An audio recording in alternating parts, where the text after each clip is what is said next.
Welcome everybody to the biggest weekend of the year, the biggest weekend of someone's lives, actually three people's lives potentially, if they are able to book their tickets to the Paris Major and World Championships. I'm joined by the greatest desk in history because Yummy Cheeseman's not here. It's Monty OCE, Max Formal Casting. How are we doing, boys? Yeah, pretty good. Yummy's not here, so what a better way to kick off the weekend, really, hey? I'm just confused, right? I thought the time zones, this would be good for Yummy, you know, he gets to come in early, but apparently he just really wanted to sleep in, and so we get his spot, we're going to have fun. Friday Rocket League, CJ, when was the last time we did this? I'm just trying to work out, I think it's actually later for him now, so it's not, it's actually is worse. So we'll cut him a little bit of slack. Yummy Cheeseman will be joining us later on, but we're back here for the Friday broadcast. It was actually second Friday broadcast of the year. We decided to bring it back for the final event. Why not? It's great to be here. OCE Open 6. As we said, this is it. The last dance, the final weekend of the season, which is crazy. We're in April. I feel like I was just picking out, Monty was just picking out some Easter Bunny chocolates, some Easter eggs. You got lost on an Easter hunt, and now we're finishing the season already, Monty? It seems crazy.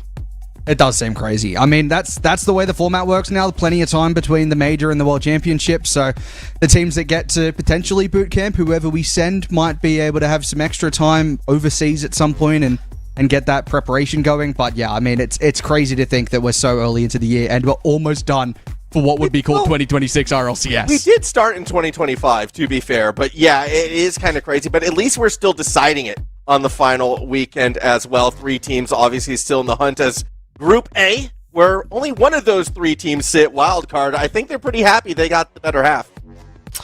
They're looking nice up there, aren't they? I think I just realised I was looking at chat, everyone saying Chalkcast. Apologies, I did ping everyone saying Chalkcast is live. It's a better looking Chalkcast, I'll tell you that for free, with Hazza on the sticks on production. Killing it over here on the RLCS OCE broadcast. Here's the GSL groups, as you said, wildcard playing Club Sandwich. Well, that's going to be a nice little start for them. A little confidence booster. They've had 2 second places so far. We've got champs as well, but this is pretty much wildcards bracket, Monty. When you look at Group A, is they're the only team in contention for Paris on this side. Yeah, well, you would have thought Take Flight might have been in contention. They're not in that sort of 4th position we were expecting them to be in because of some unforeseen circumstances, but I'm sure they'll still give them a decent fight in that upper semi-final when they qualify. I'm just happy they're still here, you know? They didn't fly away this time. We actually got them for 3 regionals in a row, and that's a good sign, but of course, if you look at how the bracket lines up, they might have to go through the lowers depending on their form, which is really great for teams like, You're Not a Champ, who actually may have got the best of the bracket out of every team.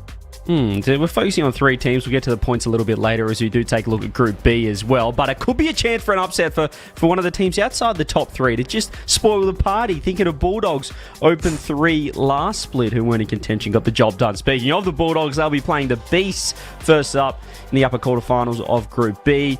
And we also have Team Power in the group. So a bit of a stronger group, but Monty, they shouldn't be meeting each other in this. They should both be getting out, avoiding one another.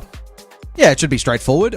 We have seen other teams, sorry to really dig on Take Flight here, but we have seen them go out at the later stage of a GSL before, so that's potentially in the minds of these players just to be a little bit scared and make sure that they get through today without any harm and something in the back of their minds, perhaps. I want to talk about being scared. Bulldogs should be scared. They might have to play Nerve today, and every time those two teams meet, it's always a pretty awesome matchup. So, last time was a 4-1.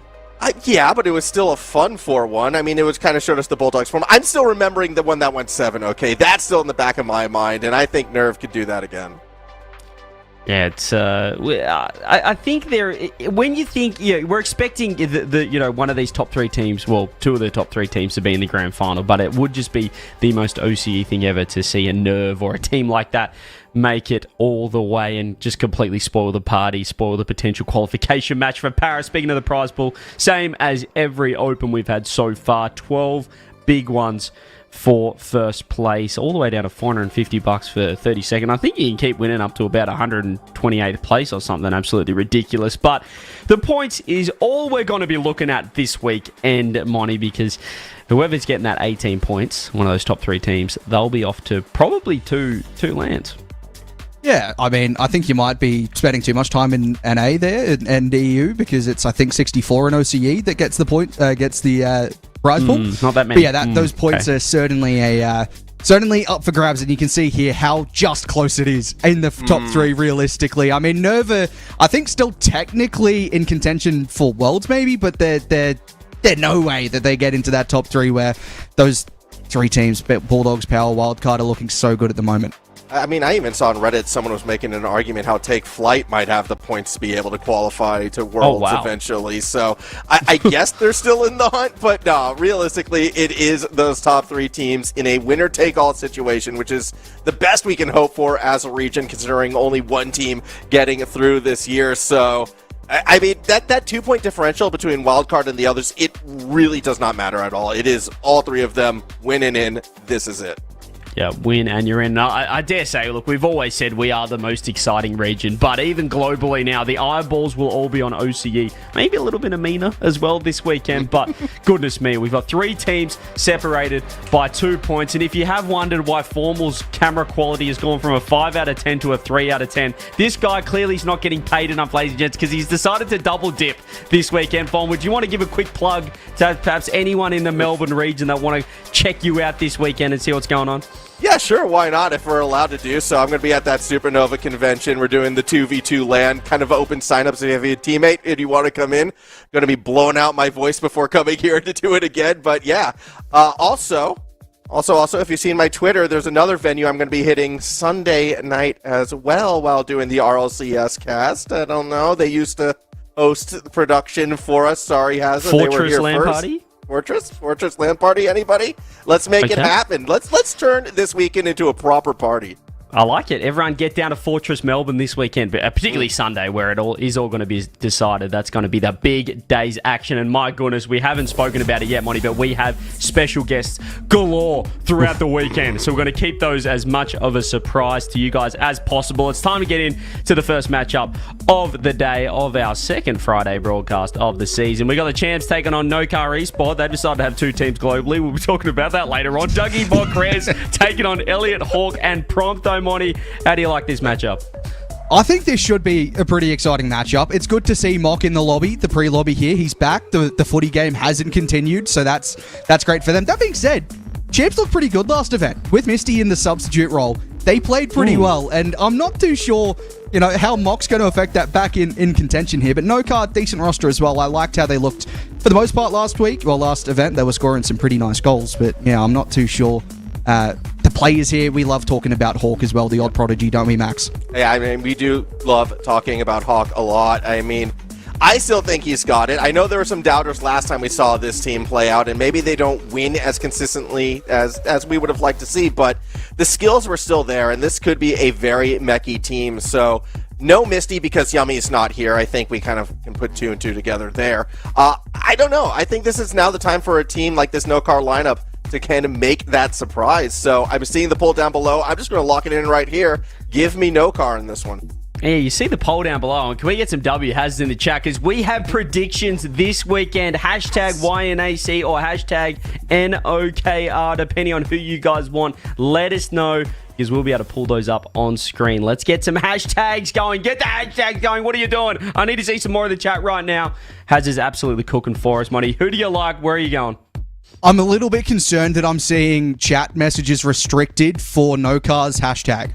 So I'm not sure if that's going to track or not. That could be tough. But for that reason, just because I don't think they're going to get anything on the fan vote, I'm going to go No Car as well, just to give them a little extra support.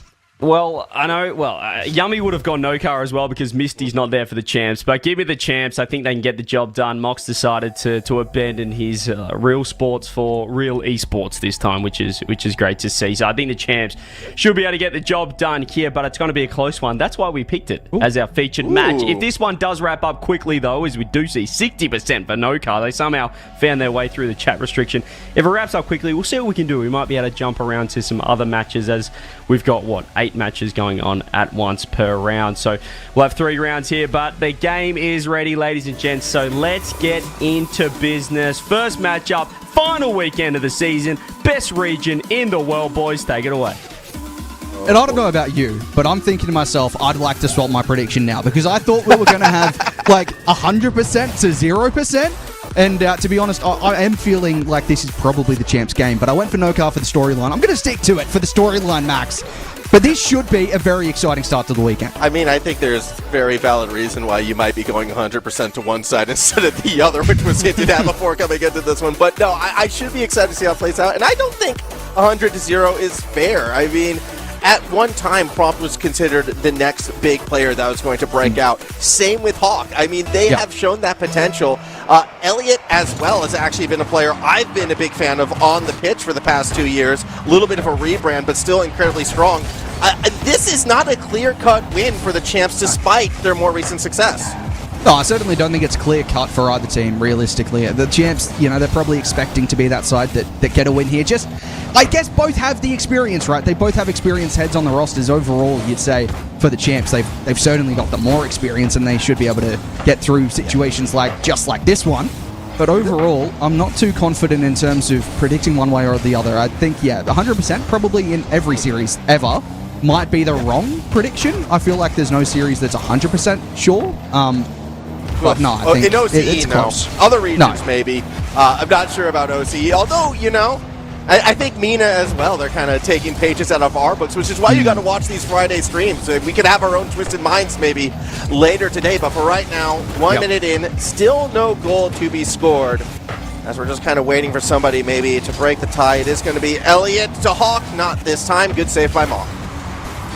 I want to see that play just a little closer with the infield. It was more direct rather than across to a teammate. Hawk up onto the sidewall. He's very quickly run out of boost. I think, you know, we have sort of jokingly, I called him the old prodigy after he scored a really nice angle last event, but he's still got the mech about him. We make jokes about the fact that, you know, the mech might not be as high quality as maybe he used to be. You make jokes. I am still a believer. I have been earnest about my faith in Hawk from the start. Rez comes off the post. Prompt is going to be there. All right. Look, someone's going to be the staunch Hawk defender. That's going to be me through thick and thin. If there is one defender left, you know I am alive. If there is none, well, you know how the saying goes. Yeah, I mean, you know, I think with Hawk, potentially the fact he's come in and out before, you know, he's had his time out of the sun and he's had his time back in the sun, but he's never really been back to the heights we saw of what we expected from him, really, with that DreamHack appearance. We haven't really seen that. It would be nice, you know, we're talking about can someone pull a Bulldogs in Open 3 sort of stuff in Open 6, and maybe it could be this side to spark Hawk's career back to life. I'm not going that far to say it's going to happen, but, you know, it would be a nice storyline. I mean, again, it's weird, this No Car lineup, because I really don't know where their ceiling could be. Nice air dribble bump with Hawk on the follow-up. No Car gets the first goal. Yeah, it's a fantastic play. It's something we've seen sort of evolve the last couple of seasons, those back wall plays into the past that time. A bit of speed on it. I think it took a deflection as it went on through, but 134 Ks, that's a feisty one to get us underway. Yeah, very nice goal. And again, I like the trust in the team. I really like the car control out of Prompt as well, who is a name that, you know, was very relevant a couple years ago, kind of took a backseat, was on a bunch of different bubble scene teams trying to find, you know, a way to kind of show off that potential again. And when you look at lineups, I actually feel this is the best lineup Prompt has been on for a hot minute. So the air dribble bump, very good to see. Caught Dougie off balance. Where is the ceiling for No Car is a very interesting question, and they've only got one last regional to prove it. So far, game one looks pretty good.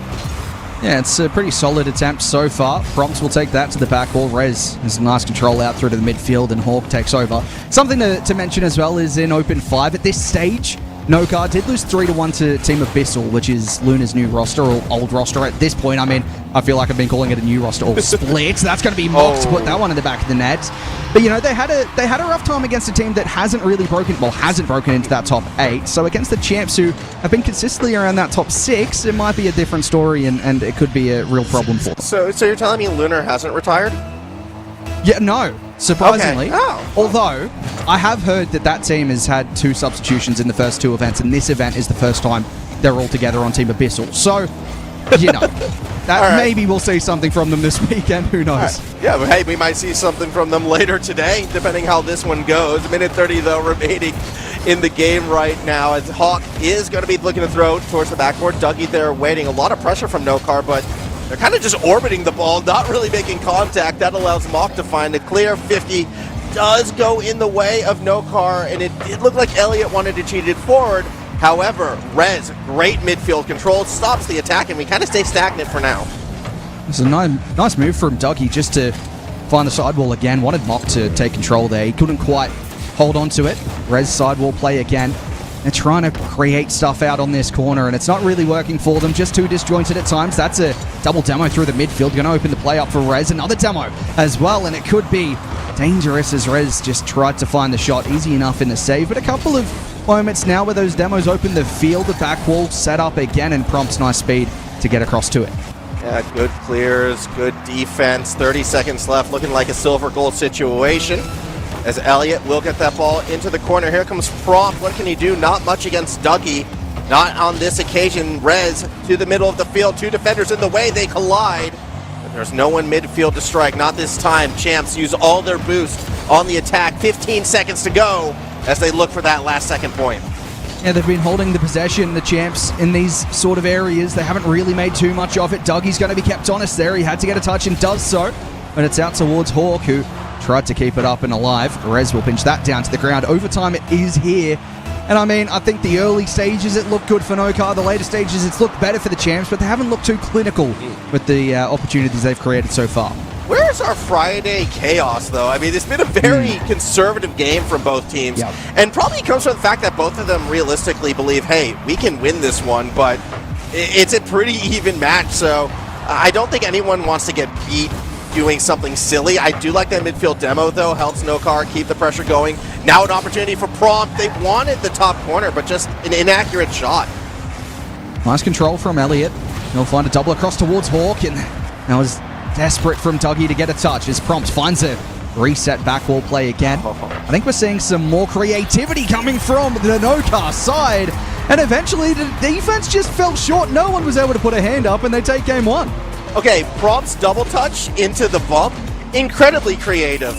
However, sometimes you can't beat the simple one. Classics are classics for a reason, right? And that's something Elliott understood. OT goal goes to No Car, shot straight down the middle. Well done. Are they the underdogs? I know they're the lower seeded team, but Twitch chat said they were the favorites, Monty. I think this is the expected game one result.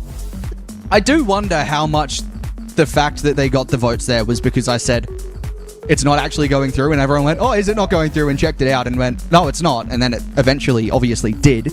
But no, I feel like, of course, in terms of if we're agreeing with Twitch chat, No Car not the underdogs. I think in everyone else's minds, probably the underdogs in this situation. I mean, you know, we've seen this consistent, at least top 6. You know, I'd say, you know, we could go the top 7 potentially for this champ side with the way they've been playing this season, with a couple of top 8s, a couple of top 6s, you know, somewhere in the middle there's probably where they're roughly looking.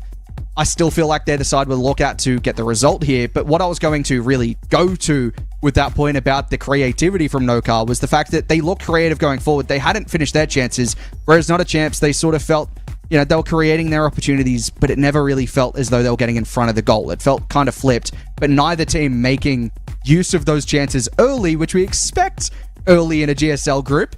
We haven't seen that, which is not really the expected situation here.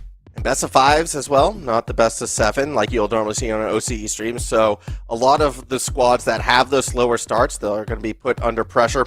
And we'll see if the champs are able to bounce it back. I mean, look, Mock is a coach / player, so you'd have to imagine we'll keep them in line. Rez, a player who I'm still waiting to break out and get back to those regional finals. As that's no, Mock. Okay, we're good. All right, Coach still got it. He knew what he was doing. All part of the plan.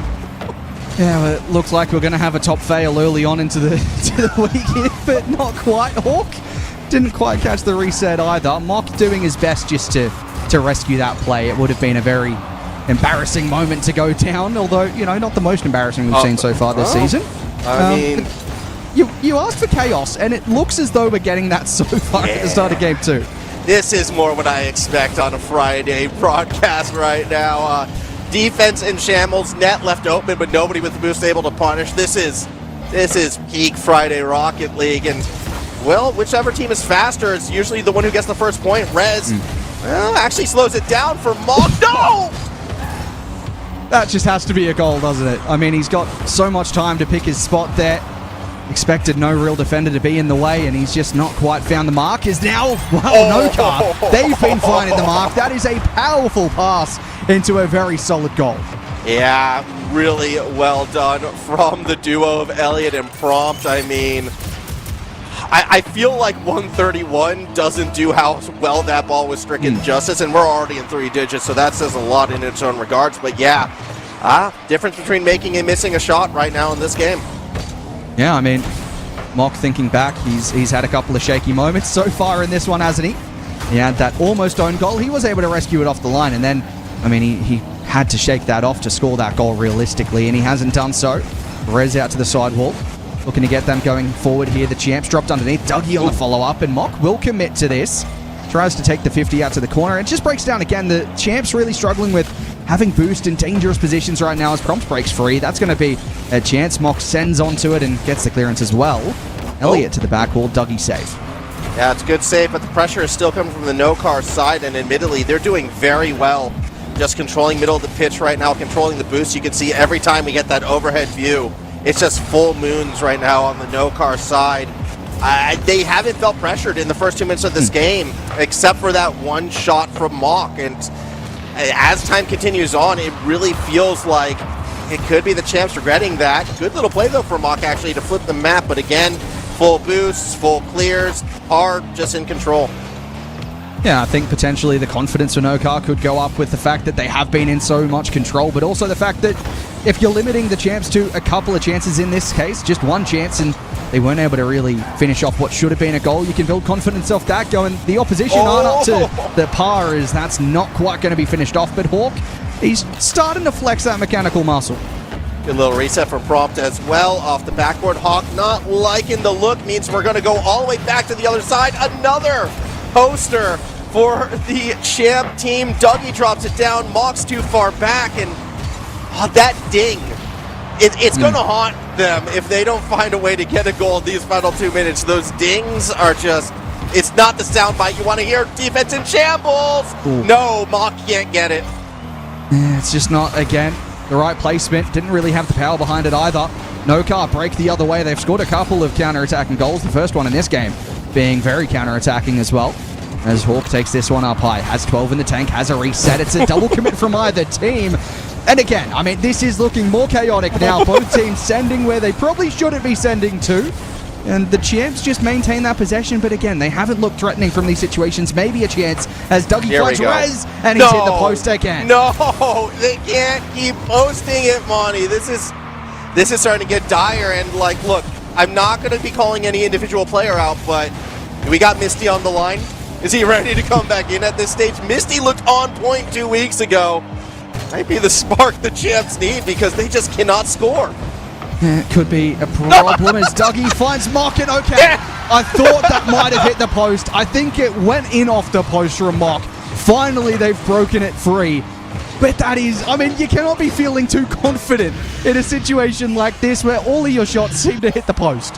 Hey, it's all right. Tied game. They only need one from here. Less than a minute to go. But yeah, very fortunate Mock was able to bounce that one in. They really did have to go for the post, though, because of how much pressure Hawk was putting on. Either way, sometimes you only need one to break the dam, and everything starts to kind of flow and starts to connect. And I like the fact that Mock was the one who got the goal, confidence-wise.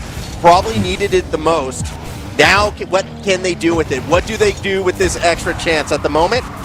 Oh, they kind of let it get away from them. Mistouch from Hawk as well. Nobody wants the ball, Monty. Finally, Prompt takes it 30 seconds ago. Air dribble bump. We've seen this before. Elliott's double. Why not a triple? That's going to be the 2-1 lead.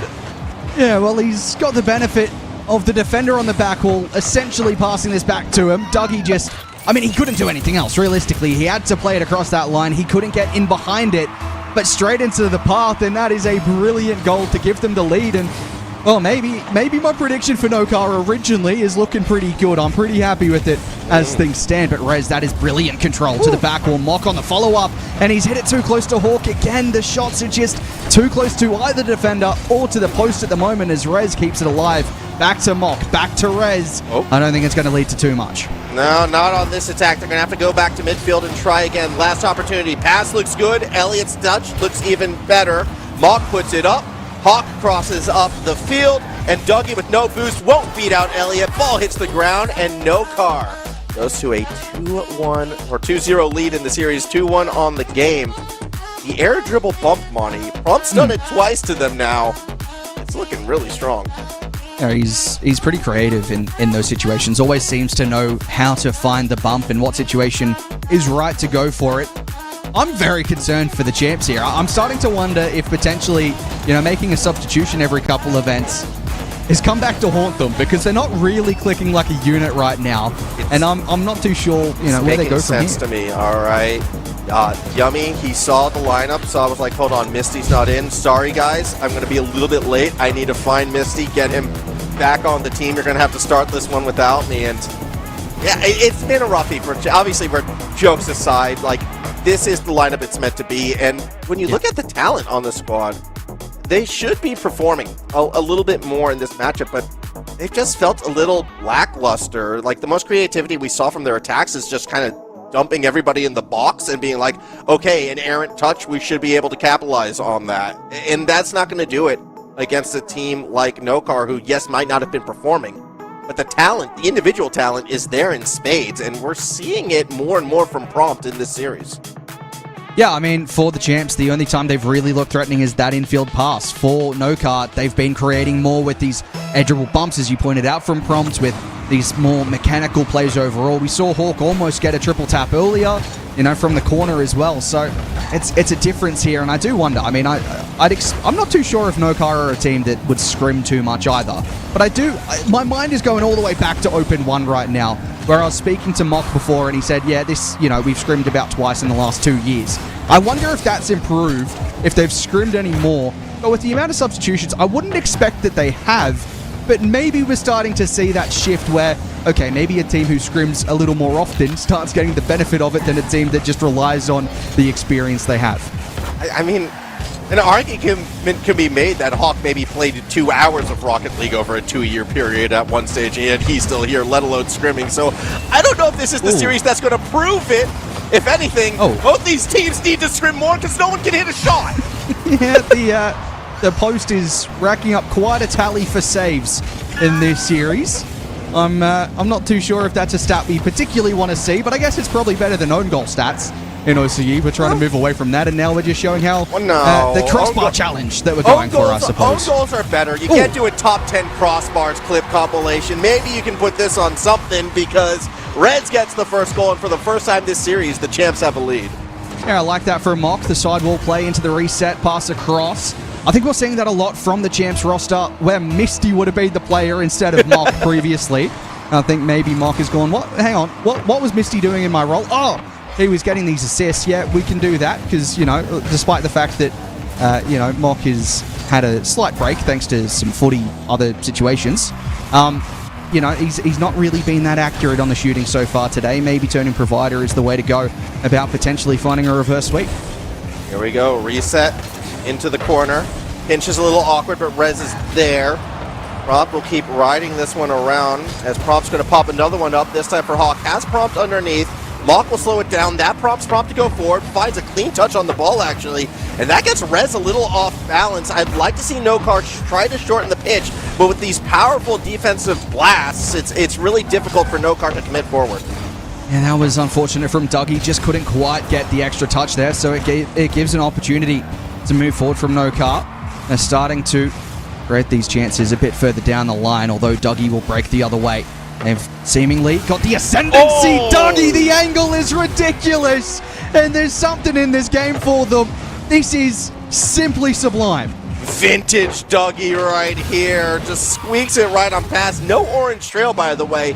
Somehow found a gap between the wall and defender to fit that ball through. Super well done from Dougie. And hey, give him a kickoff goal as well. Why not? 3-0 lead for the champs. Yep, they found their shooting wheels now, haven't they? They're starting to make these opportunities count. Yeah, very beneficial off the miss on the kickoff from the cheat from Elliott. But still, 3-0 to the good. They started scoring, and if you're No Car, you're looking at keeping this scoreline as small as possible in this game. Even if you lose, you're thinking, hey, we'll just keep it close. We'll keep the confidence low from them in terms of the amount of goals they're scoring. they haven't done that. And, if you're looking to reverse sweep, a high-scoring Game 3 is exactly the start you're after, except they're not looking for that one as Elliott gets the dunk in front of goal. Oh, Elliott just, he was so far forward. You can see, I don't know how Elliott doesn't get bumped off his line just driving through the traffic, still finds the touch required. But yeah, No Car, really both these teams really like playing with the short field when attacking. No Car, though, they're more dynamic still. I know they're down in this game, but you never know who's going to take the shot and from what angle it feels like when these guys start pushing forward. And Champs still haven't really recovered for that. Right now, the Champs' best defense has been a controlling offense, and as they get the ball to the orange side of the field, this is actually a really good... Yeah, there it is. Ooh. Yeah, this is... Well, what's your take on this goal match? Whoop, there it is. It's just Rez. Sidewalling in, man. I mean, No Car doesn't want to play defense right now. They just want to attack. They want to send everyone forward, and it's not working. Yeah, they seemingly want to end the series in 3. I don't know why you'd want to do that. You surely want to go to 4. That's a powerful shot saved away from Dougie. This series is seemingly just not quite going the way the first couple of games felt. It's a very different complexion on the match now, isn't it? Yeah, I mean, definitely in terms of just sort of like which team has had that earnest. Realistically, both teams have struggled on defense when put under pressure. The difference this game is just it's finally been the Champs who have been, the more proactive team. They've been the one controlling the midfield boosts. They've been the one who just challenging every sort of defensive touch out of No Car. It feels like we changed name tags between these past 2 games. And now look, we're even seeing passes as well. Granted, the net was open and there's no bump, but this Champs team has finally woken up. I'm seeing one person in chat saying reverse sweep incoming, and as I've said, if you want to start a reverse sweep, I think the 2 ways to go about it is ramp up that scoreline in your favor in Game 3 or win an intense overtime in Game 3. I think either way, you put that doubt in the opposition's mind, and I think we're starting to see, on top of that, a much better Champs side. It might have just taken 2 games to get back in without any scrims. The first 2 were technically a warm-up game for them to get back into form, potentially remembering how to connect with each other rather than, having Misty amongst the team. Now they're finding these connections. Mock not quite getting back to that one. Hawk clears, but I think there's realistically not too much No Car can do in this. I think this is a Game 4 angle for both these teams right now, and you're just trying to find out what works that you can carry into that next game through this final minute. Champs, they hit their stride. They were willing to contest a bit more in that middle of the field. They still look sketchy on their backboard. I mean, we are seeing what happens when No Car gets aggressive. The bump from Dougie, though, opens up a pathway back to the other side. A psycho attempt? Not quite, but still something. Yeah. No Car, we are seeing the tail end of what happens when you play too aggressive. Sometimes you just get rinsed, and make it a 6-1 game. Why not? Champs are hitting their shots. Yeah, absolutely. I mean, aside from that one from Mock, he didn't quite get the double there, but they are starting to find these connections where they hadn't done so previously in the last 2 games.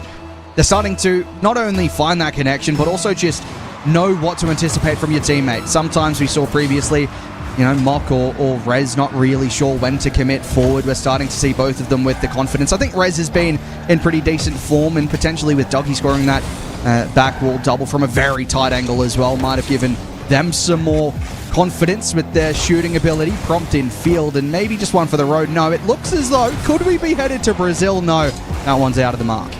Has Rez ever not been in good form? I feel like that has been Rez their entire career, has been good, but not great form. Borderline great. Never really pushed over that line, but I've never seen a series and been like, yeah, Rez is why the team was struggling. Like, he's always just been so solid, like, he's been the Daniel Bryan of OCE, the B-plus player, and one day, everyone's going to rise up, cheer him on, and all of a sudden, boom, looking at a champ, already on the right team, and maybe in the right trajectory. That was a good 6-1 win. That reference has gone straight over my head, but I'll take your word for it. I think you are right. I don't think we've ever particularly seen, okay, to slightly call him out, maybe early career for Rez. I think, maybe there was a couple of times where he had shaky series and we weren't too keen on him, but since then, he's come back after a short break early into his career, and I think he has been a pretty solid performer, not to the greatest of heights, but at the same time, I don't think he's necessarily been in the team all the time that can help elevate him to that next level. this team, you'd expect to maybe be able to do it, but with the lack of scrims, that's a concern as well.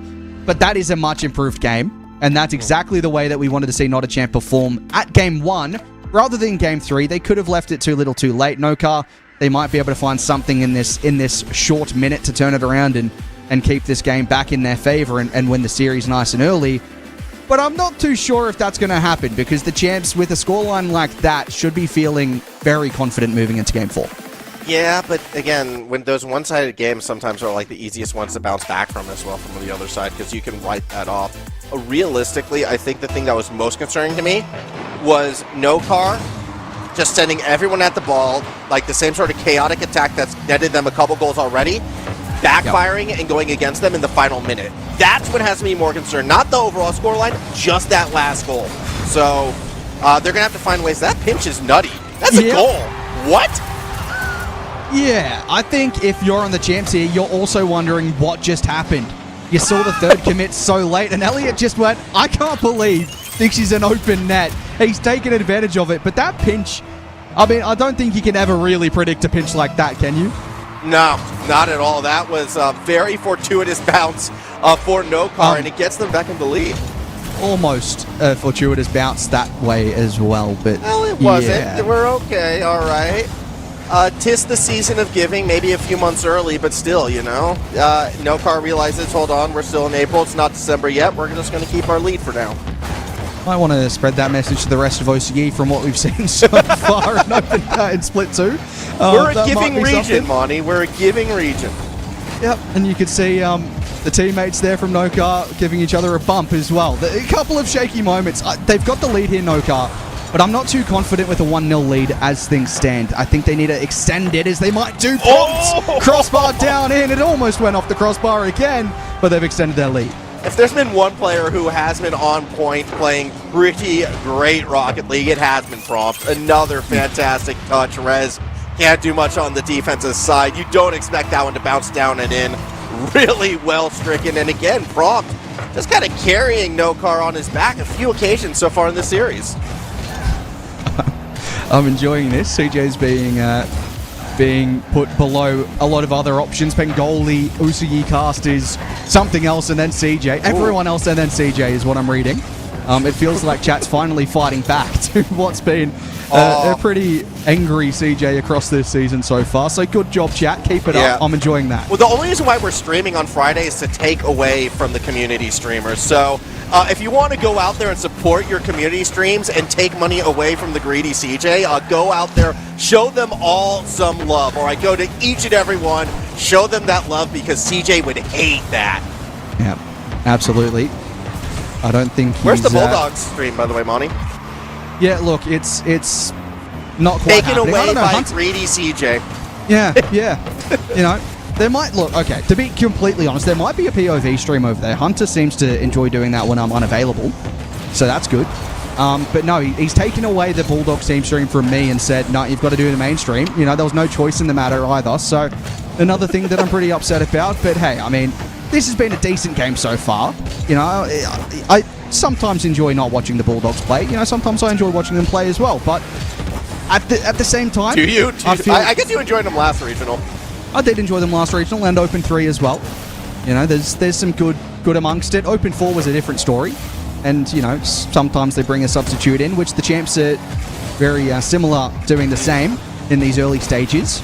But yeah, I feel like, just to go back to this game for a moment, I feel as though it's falling apart. It might fall apart even more here. Yep, there it is. I saw a car not move in middle of the field on the No Car side, so hopefully it will be a quick tech pause to discover what has gone wrong there.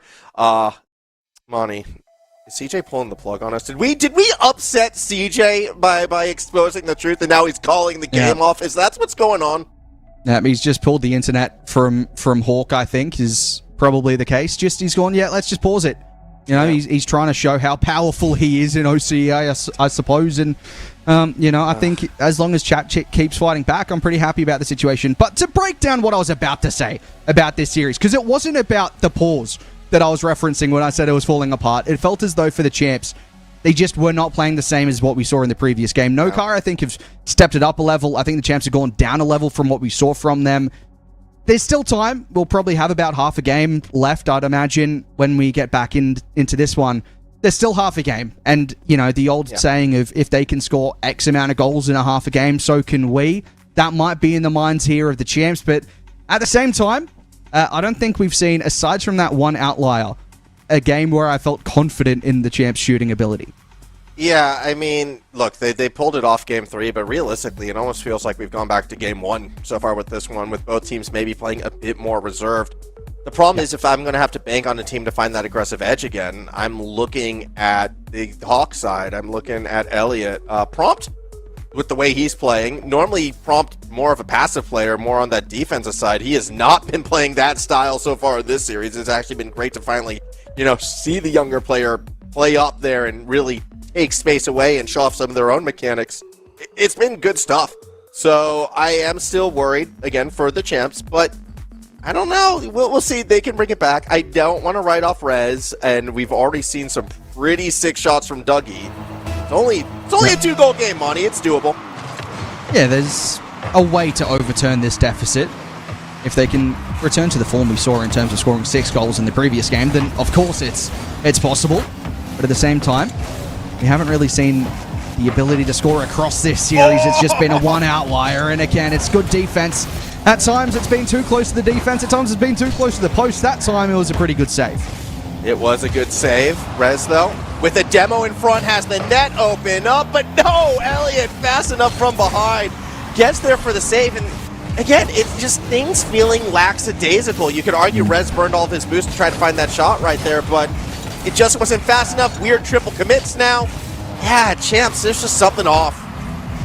And they're going to, I'd imagine, knock on the door for the remaining minute 30 here, just pushing forward and trying to create chances. No Car, that's a good bump from Dougie. It might just open an opportunity. Rez couldn't get there in time. I think we're starting to see that sort of knocking on the door, as I mentioned, pushing a couple of players forward, trying to get those bumps, trying to cut off the play earlier in the midfield. It could come back to bite them if they concede a third.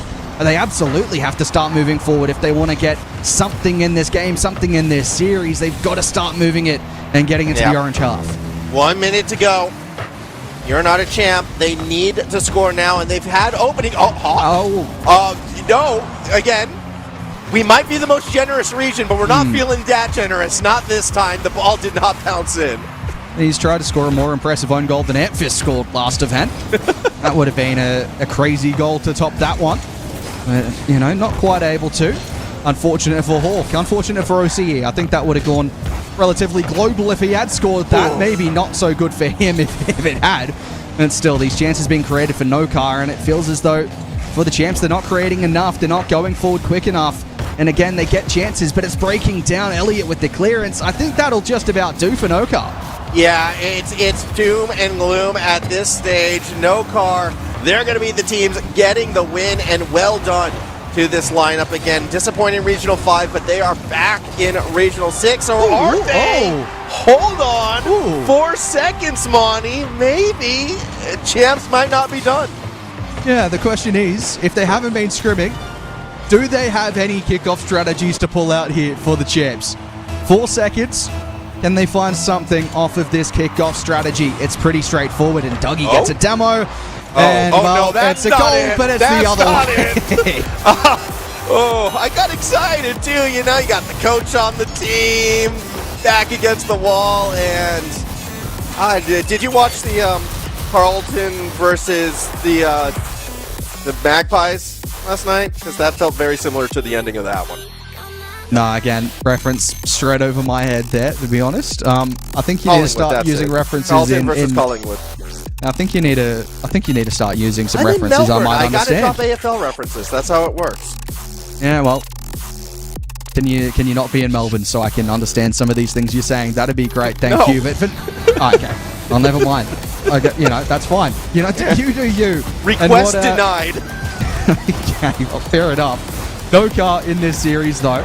I'm liking the look of them. It's early. You can't really go too much off the GSL aside from maybe just a slight storyline to add on to things here, but a win against the champs, and I'm feeling pretty happy about that performance from No Car. I'm excited to see what they can provide.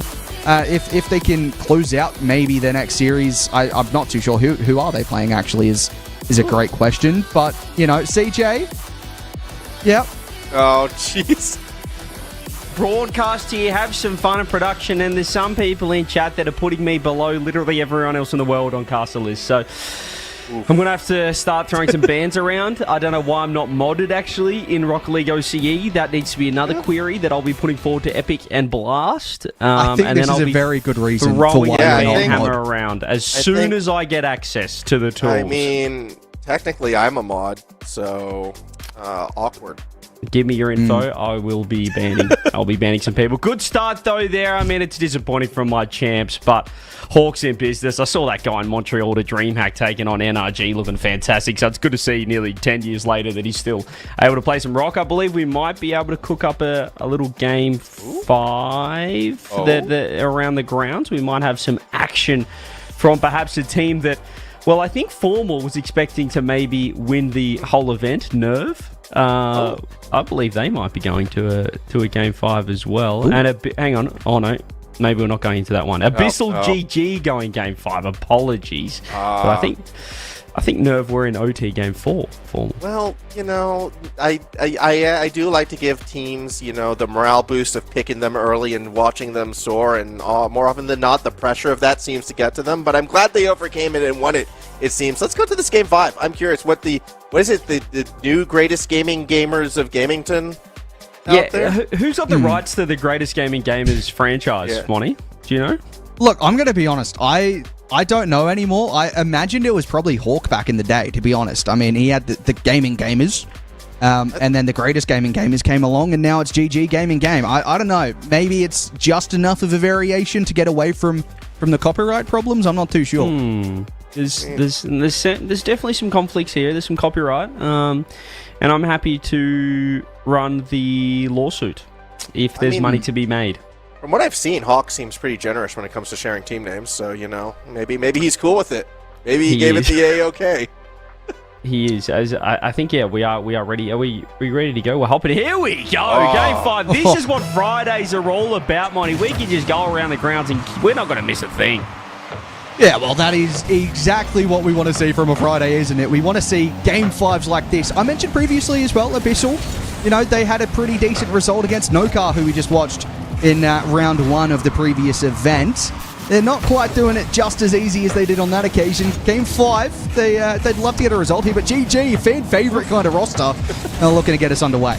Yeah, I mean, it's definitely a yummy favorite kind of roster for sure. It's been loving the play of Matthew, and, well, Big Rooster obviously is a big name as well, but I'm excited to see Lunar again on stream. I think this is the first time all split we have actually seen Lunar on main broadcast. I have to do it on a Friday, but yeah, is it true? I believe that is true. He has not made a top 8. Someone fact check that. Do we have a direct of OCE that can confirm with this? But I mean, oh no! Wow. Well, if we thought the final weekend of OCE, we'd finally see some decent gameplay. Think again, ladies and gents. Chum has just bumped Zombie off the wall. What just happened there? He got bumped into the own goal. That is actually pretty unlucky. I'm going to say it. Look, out of all the own goals we've seen across OCE this season, some of them have been what almost look intentional. That one did not look intentional, which is probably the only positive factor we can give here. But no, I think this is the first time we have seen Lunar. He had a couple of substitutions across his team. He mentioned that beforehand. I think he was away for Open 5. I think someone else was away for Open 4. Now we're seeing the full roster together, and potentially they can do some damage now that they're all together again.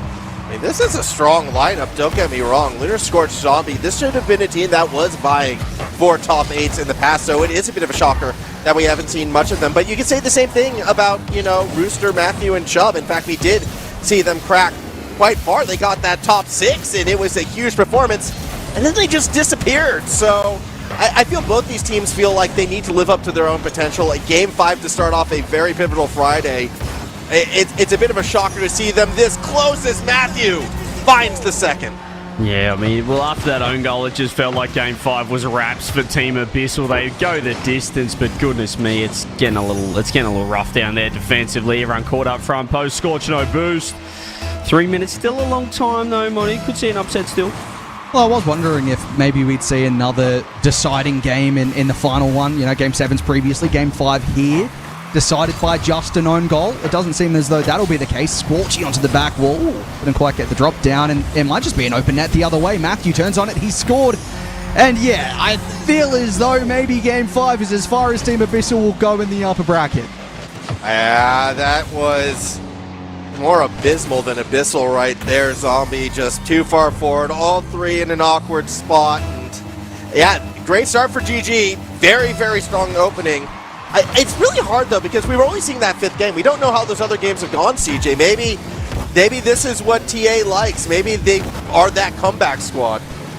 Maybe, but I just can't stop thinking about how, Misty wasn't here, so Yummy decided not to show up. But I just felt like with his boy Matthew in this lobby that we'd just see Yummy Cheeseman appear out of nowhere to cast his favourite player after what happened last event. He might just be ghosting, He might be scared of the situation that transpired. There was mentions of, potentially a boxing match getting brought up. So maybe Yummy's scared at the moment, just hiding away. That might be. Or maybe he's catching the flight back over to Australia knowing Matthew's coming through. That Matthew's coming. He said, pull up. I'll see you in Melbourne. I'll see you in Supernova. Said Yummy Cheeseman. Maybe a 4th goal coming through. Oh, no. It's a double crossbar. And now it's just a big Chook last. Luna looking for the bump. Zombie for the air dribble. What a save from the Chook. How did he dodge a bump with no boost? He's done very well to do so, hasn't he? I mean, it would have been good to see a goal get gone the other way here for Abyssal, just to spark something to life in this Game 5. We haven't seen anything from them. I mean, of course, they've taken a couple of games in this series. We weren't tuning into it, so no idea how they look when they're playing well and getting a result. And I would have liked to see more from them as this one continues on. We haven't seen that spark. Luna misses, Scorchy with a hit, and that's the big Chook with a save. Again, big Rooster, big defense. I feel like that's always been something they've been strong at, and we get a little bit of a save right there. Lunar reset. Oh no! Ooh. Okay, good. It was off target. I thought you were going somewhere else in that ball. I'm not gonna lie, was there. It was lined up there. I saw it. I'm glad you said defense. I'm really glad you said defense because it was going places. But no, you're right, Monty. We tune into one game, and it is hard to see how Team Abyssal got here. But I feel like that is, somewhat common in a Friday day one of a main event where you do see the inconsistencies of teams. When they put it together, they look fantastic, but when you find demos like this, I mean, it should be. Hang on. It should be 4-0, but they can't put it in. I think it was given to them, Monty. I think they had it, and they just were like, you know what? That's too easy. Yeah, maybe. I wouldn't imagine. They did take an own goal previously to have the lead. So I don't know if anything is going to them too easy in this one. But, we're talking about the fact that you tune into this and you go, how exactly is this a Game 5? If you tuned into the previous series and you saw the Champs take a 6-1 game, you're going, how isn't this a sweep for them? They lost 3-1. So I think, GSL on a Friday, it's very much a mix-up. Yeah. And GG have looked solid here. Some teams do like to take a game off every now and then, but this has just been absolute raps. We've got a complete shutout here, Game 5. The favourites will get the job done, but, well, clearly not convincing. It did go to Champ Field, but GG, Yummy's boy Matthew makes his way through to the upper bracket final there of that group. Good signs for them. They're sitting, they'll be going across to play Power in the upper bracket semis. That's going to be a tough one and formal. Yeah, not ideal. And, I mean, when you're giving up the open net goal, that should have been theirs from your boy Matthew.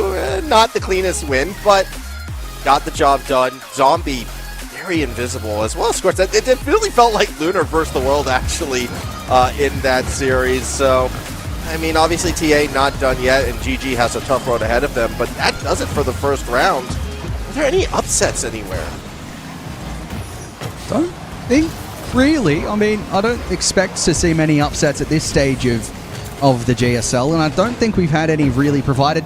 In my mind, the main one that I'm thinking about could have been a different result is the one we watched, the No Car Champ Series. That's probably the only one that stands out to me. For someone who picked No Car, you just keep, you're still so shocked that you got that prediction right. Yeah, I'm not used to getting predictions right, so yeah, that's fair. There you go. Yeah, you can't all be like me and just get everything right. It makes sense. Formal, I reckon if we looked at your historical prediction percentage in the last, 8 years of you casting OCE, it would be in the 30s. I reckon it's straight down the middle. I'm a 50-50 shooter. You are a bit, I don't know if that's a thing to really hang your hat on, given how one-sided OCE has been in the past. But, you'll take a 50-50. But that was round one wrapped up. We're going to go to a quick break, ladies and gentlemen, so we can get set for the next round, jump back in, and try and cover as many games as humanly possible. It's the final weekend here in OCE. We're having a good time. Maybe we can also find Mr. David Lane, Yowie Cheeseman, coming back from this break.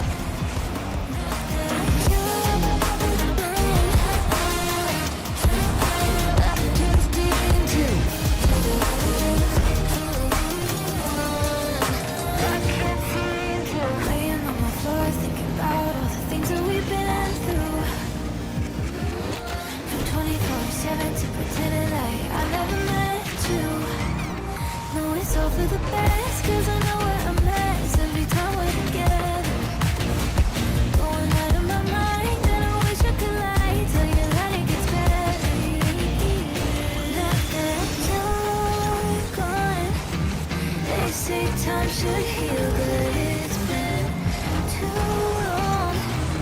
Couple months where I can't seem to move on. I can't seem to move on.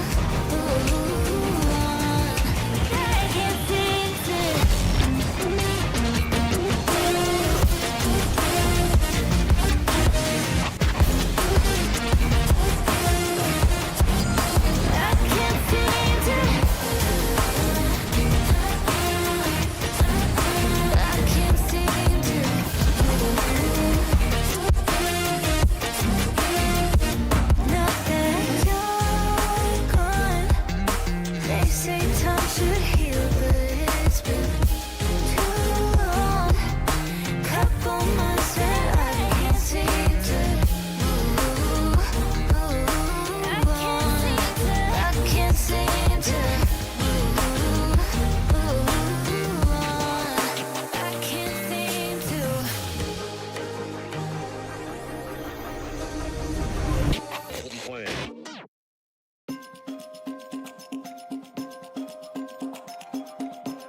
feel this time choke my neck and I just wonder why I'm buried in a suit I'd never buy, a suit I'd never buy. Cufflinks on my wrist, I can't act surprised when the shovels hit dirt in the earth. Did they start to die?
Searching for the break of a day to follow away to you.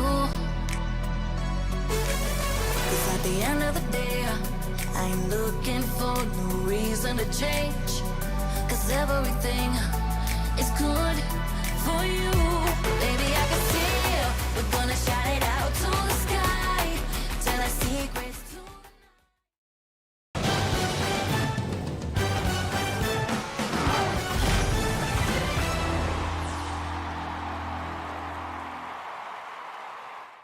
2026's final Friday continues on. We actually got a special treat. 2 series for the price of 1. The first one, of course, No Car over the champs. But as we move on, we found him, CJ. He was hiding in a dumpster somewhere in the back alley, but we dragged Yummy Cheese Man back on in a dumpster in a back alley. I don't know. Yummy, would you like to explain? I was trying to find Matthew! Speaking of Matthew, here he is, Yummy. Bang! Scoring a lovely goal as we tune into Game 5. The gaming gamers. That's got to be copyrighted by Hawk at this point, but they got the job done. It's great to have you here, Yummy Cheese Man. Final weekend of the season. Are you pumped? I've no idea where I am or what's going on. I literally just woke up. I got told that you guys were talking mad smack about me for an entire series. Apparently Matthew was playing, missed out. He was talking smack about you. It wasn't us.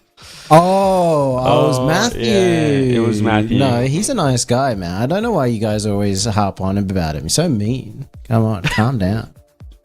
Wait, was it him who challenged you to the boxing match, or did you challenge him to the boxing match? How did? What is made up beef? Me and Matthew, we go way back. We go back way. I can't. I sound drunk right now because, again, literally, I just woke up. I got home, had a shower, sat on my bed, zonked out.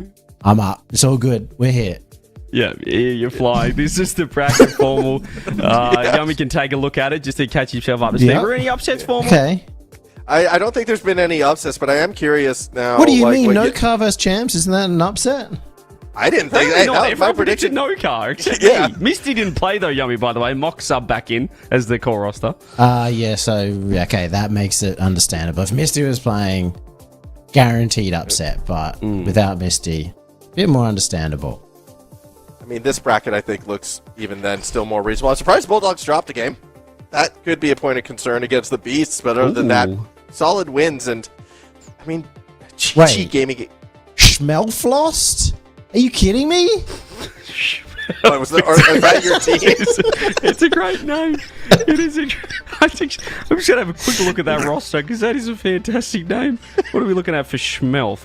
Okay, that is Morse, Nachi Tao, and Coupier. That's Quipier. Actually, how do we say that name?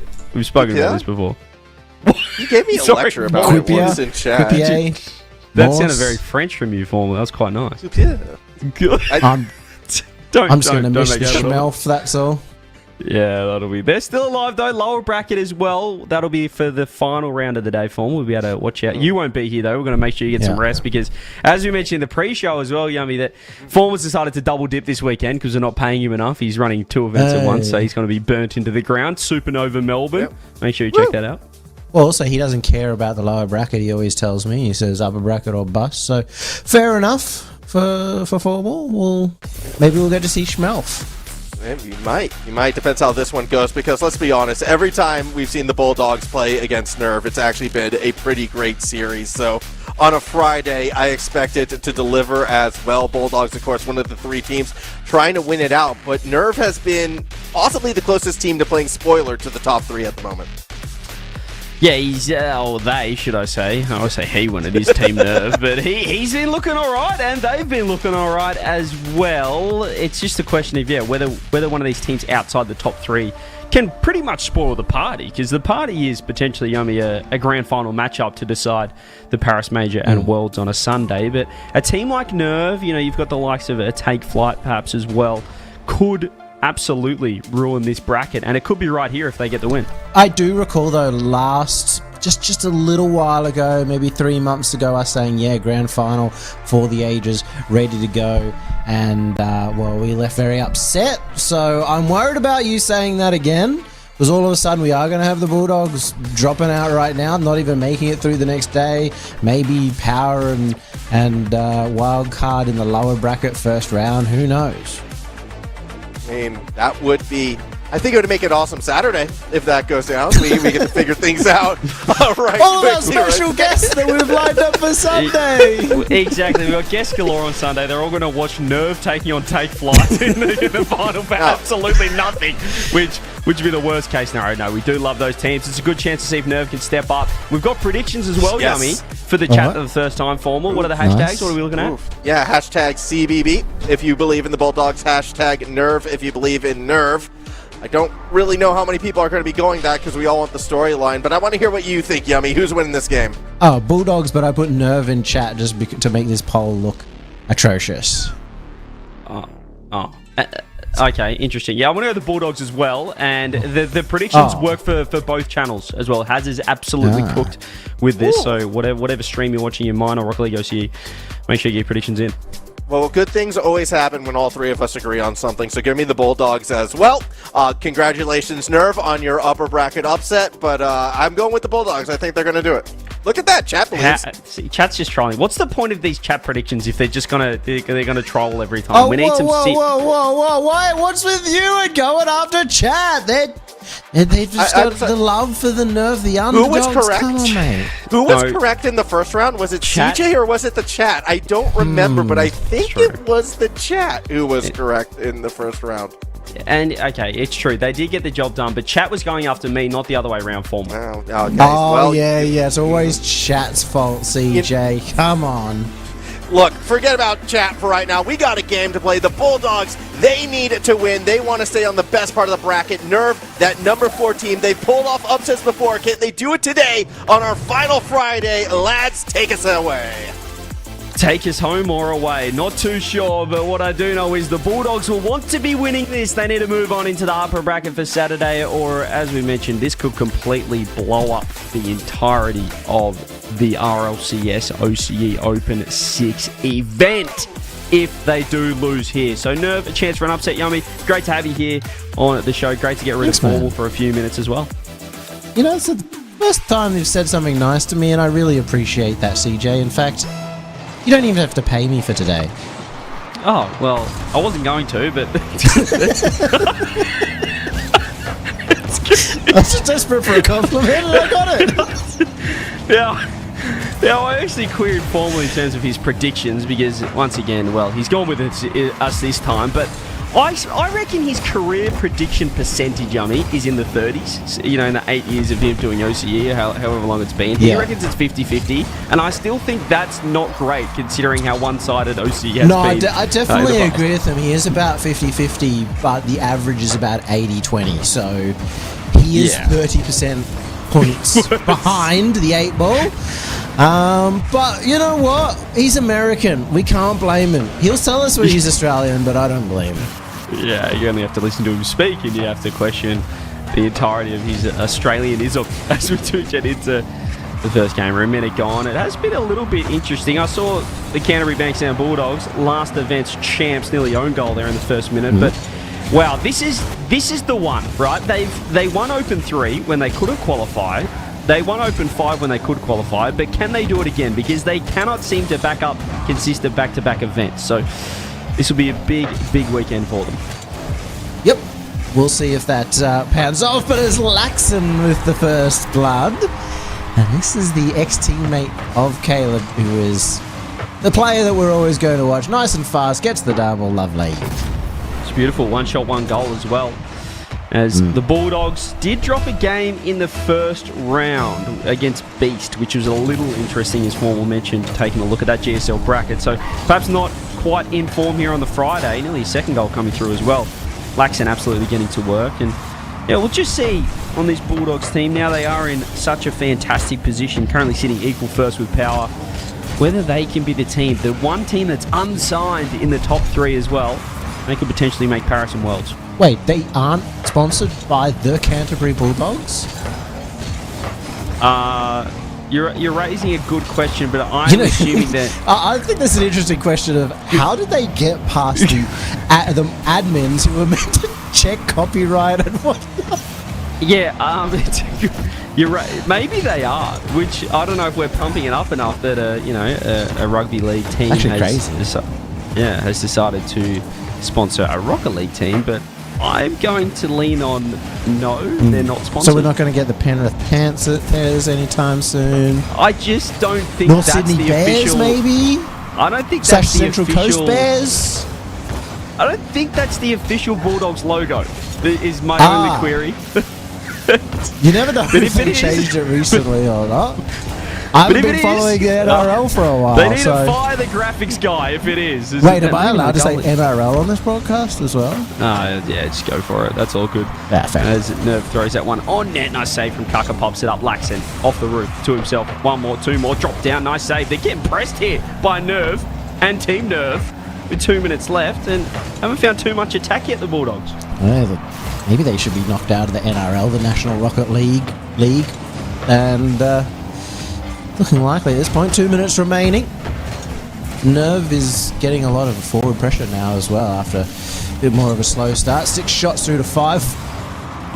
You talked earlier about how it was 1 shot, 1 goal for Laxon. Well, Kaka's got 5 shots, 0 goals. What's going on? He needs to spread it around for sure because they haven't troubled the keeper and not a single member of Bulldogs outside of Kaka has registered a shot. In fact, we've got, 10 donuts on the scoreboard of a possible 12 digits I'm looking at. We've got zeros, quad zeros for Caleb and Hunter. 78 points, 130 points. What are they doing?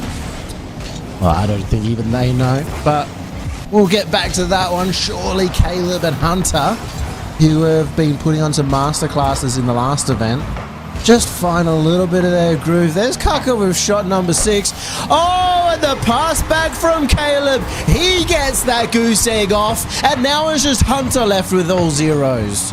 Yep, Hunter looking like the worst player in the lobby on the scoreboard, but Caleb throws a dime to Kaka, who finally, after 6 shots, decides to trouble the scorer. 1-1. And it was a timely goal as well with a minute left. They can relax a little bit now with a tie scoreline. I just want to point out as well that we're getting some Dan's games, some NRLs in chat, and I just want to say, you non-Queensland / New South Welshmen just disgust me as well. If you're from Wow. Western Australia, get out. Just get out. Yeah, go take your AFL and go in the backyard and Yummy. use your handball thing. Yummy, there's only one more event, and then you don't have to deal with these guys, okay? This is the final weekend. I'm going to need you to be on your best behaviour, just like Heckles is putting out his best possible performance against the reigning OCE champs. Off the roof, beats Kaka, reset, over Caleb, bar down all 3. That is sensational. Oh, speaking of disgusting, Keckles, mate. Electric touch at the end. I think we've seen too much from Keckles, and now showing up in the last event. Maybe Nerve the Bulldogs of split number 2.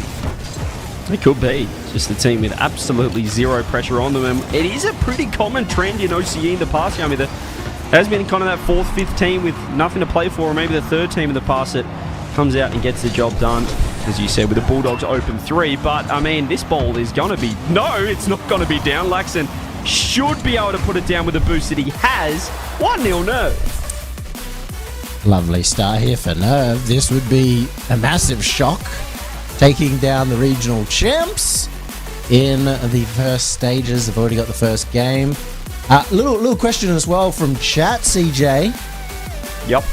Normally we do this all the time. In fact, we can't, because we have nothing better to say. We always just pick on one player and say this is the player who's good, and everybody else doesn't matter on a team. So we've got the question, who are the players to look out for in this lobby? We need to know. Well, I'll tell you who not to look out for after game 1, and that's going to be Hunter.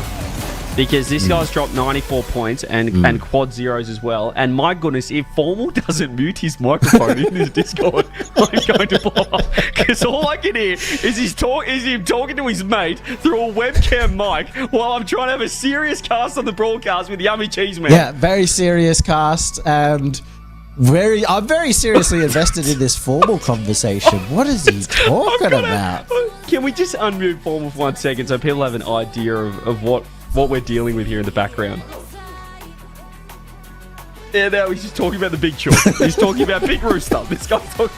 I'm going Talking to about Jeff and players to Formal. look out for. Big Rooster, who's not in this game.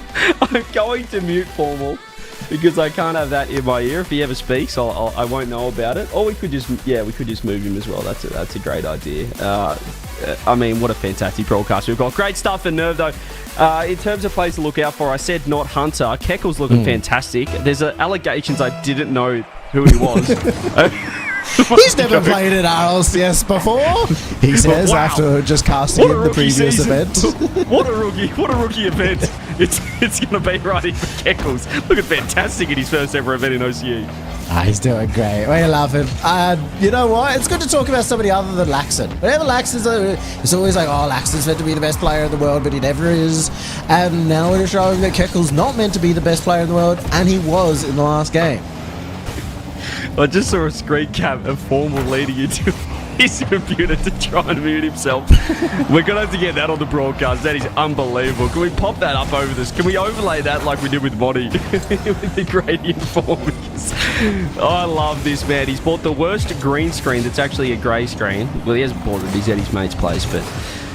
even when he's not on the broadcast, he's still influencing the broadcast. Yummy, good to see. I didn't know that he had a new mic today. I thought just the same old terrible setup that he always has that constantly cuts out and sometimes sounds like he's in an aeroplane cargo hold. So, seems the same as usual. Same as usual game 2 as well for Nerve. Laxon has scored the first goal in game 1, the first goal in game 2. The Bulldogs, now, respectfully, look terrible. What is Hunter doing? He's just missed the ball. Look, if you told me that Hunter had ever been to an international event, to an RLCS World Championship, I'd Yes. laugh you out of the building right now. 28 points, and let's not talk about it anymore. Somebody figure out what's going on with Hunter. He's just overcommitted. Third man on the wall. 2-0. Nerve this time getting on the scoreboard. They are all over them. Okay, well, you've been to a lot of world championships, and you've also had some really atrocious games too. So how do you bring this back? What are you going to tell Hunter as his random, not actual coach now? I think you've just got to remind him that he is a fantastic player and they should be winning this, and they're the 2-time OCE champs out of 5 possible games. I mean, 5 possible opens. This is not his performance, and I think maybe just change a preset to shake things off a little bit, as he is having to chase back here off the sidewall. There's a nice 50 from him. They've just not come into this Friday warmed up at all, which is concerning considering this is a final event. It's fine. It's fine.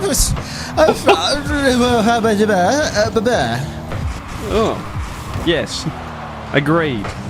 They should be 3-0 down now. 2 minutes 45 left on the clock as Laxon is pre-jumping his Hunter to the side. Nerve will fake as well.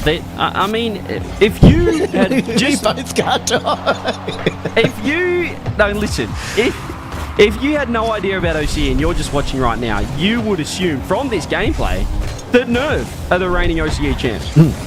And you're right, I don't know anything about OCE, and I definitely think that Nerve are the champions. And it is a crazy thought to think that Bulldogs have won as many regionals as Power have done throughout the season.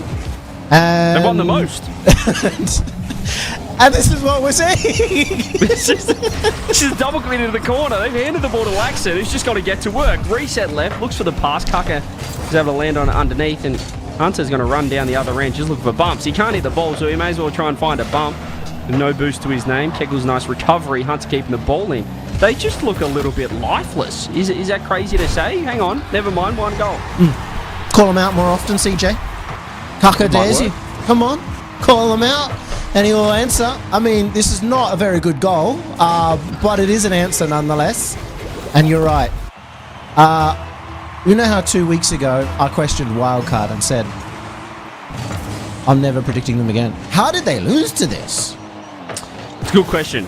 Right now, the doggies have been all bark, no bite. Minute 35 left. We'll see if Nerve can hold on to a 2-0 make the series a 2-0 scoreline, which would really put the heat on the Bulldogs. It just means you're going through the lower bracket. It makes the whole weekend a lot harder.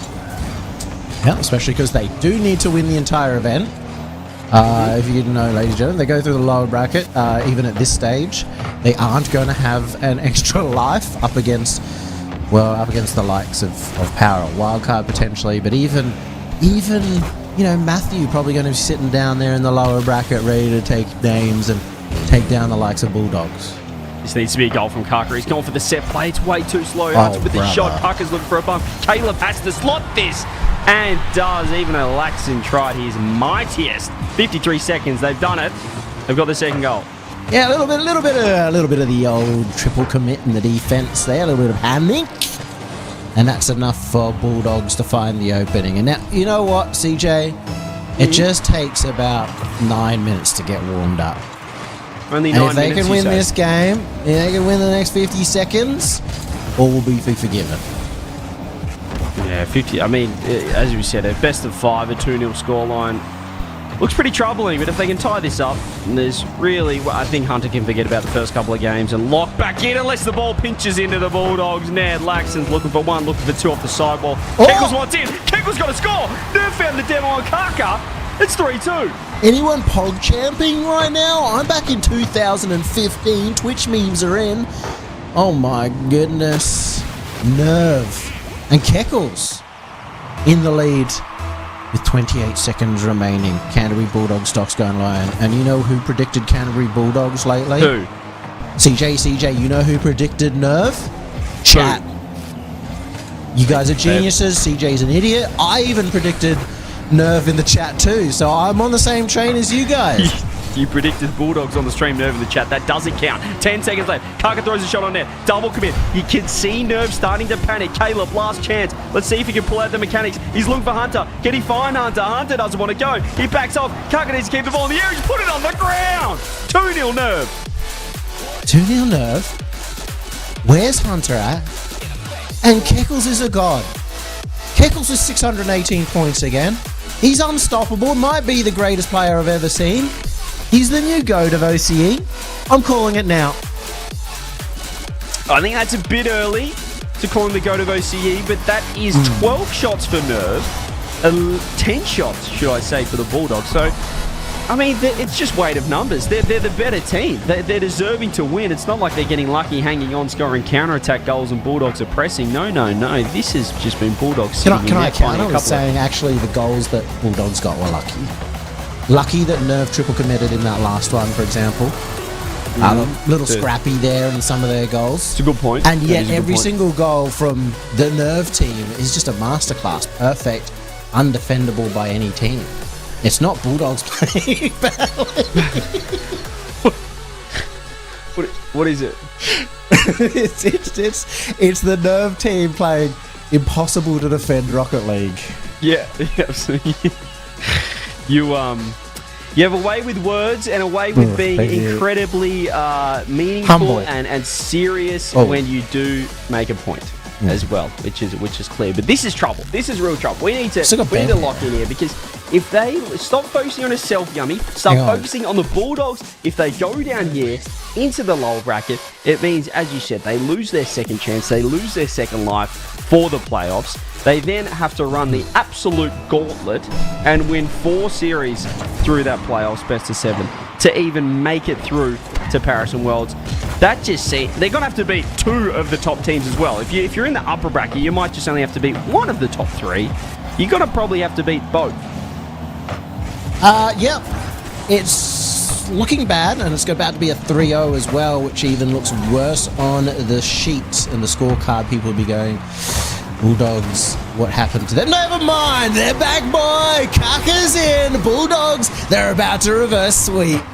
Maybe just, getting the reps in is the goal and maybe putting a little bit of pressure. This is a way to, build their own pressure for a Friday, which should be very, run-of-the-mill walk in the park sort of gameplay for the Bulldogs. They're now 2-0 down. They have to win every single game from here. They have to reverse sweep this Nerve team, and maybe that's lit a fire under them.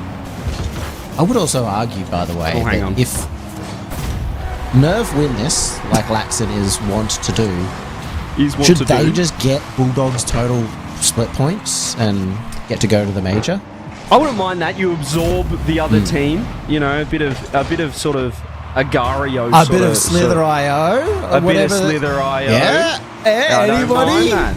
I A don't little mind callback that. to when CJ was a good streamer? I still play it. You just don't watch anymore. 1-1, 4 minutes 15 on the clock. The ball. I've never felt actually more called out in my life as Caleb. He's been listening to us yabber on about absolute garbage. And oh my goodness, he didn't even have any boost. I think Kaka's got the bump on him as well. It's a bit of a pull shot with the reset to force extra power. Top left 2-1 for the Bulldogs, but nothing's looking easy for them. Certainly that free play little individual solo was nice, but still, they then just give up a goal. We'll see if they do it again. Seems like they're back.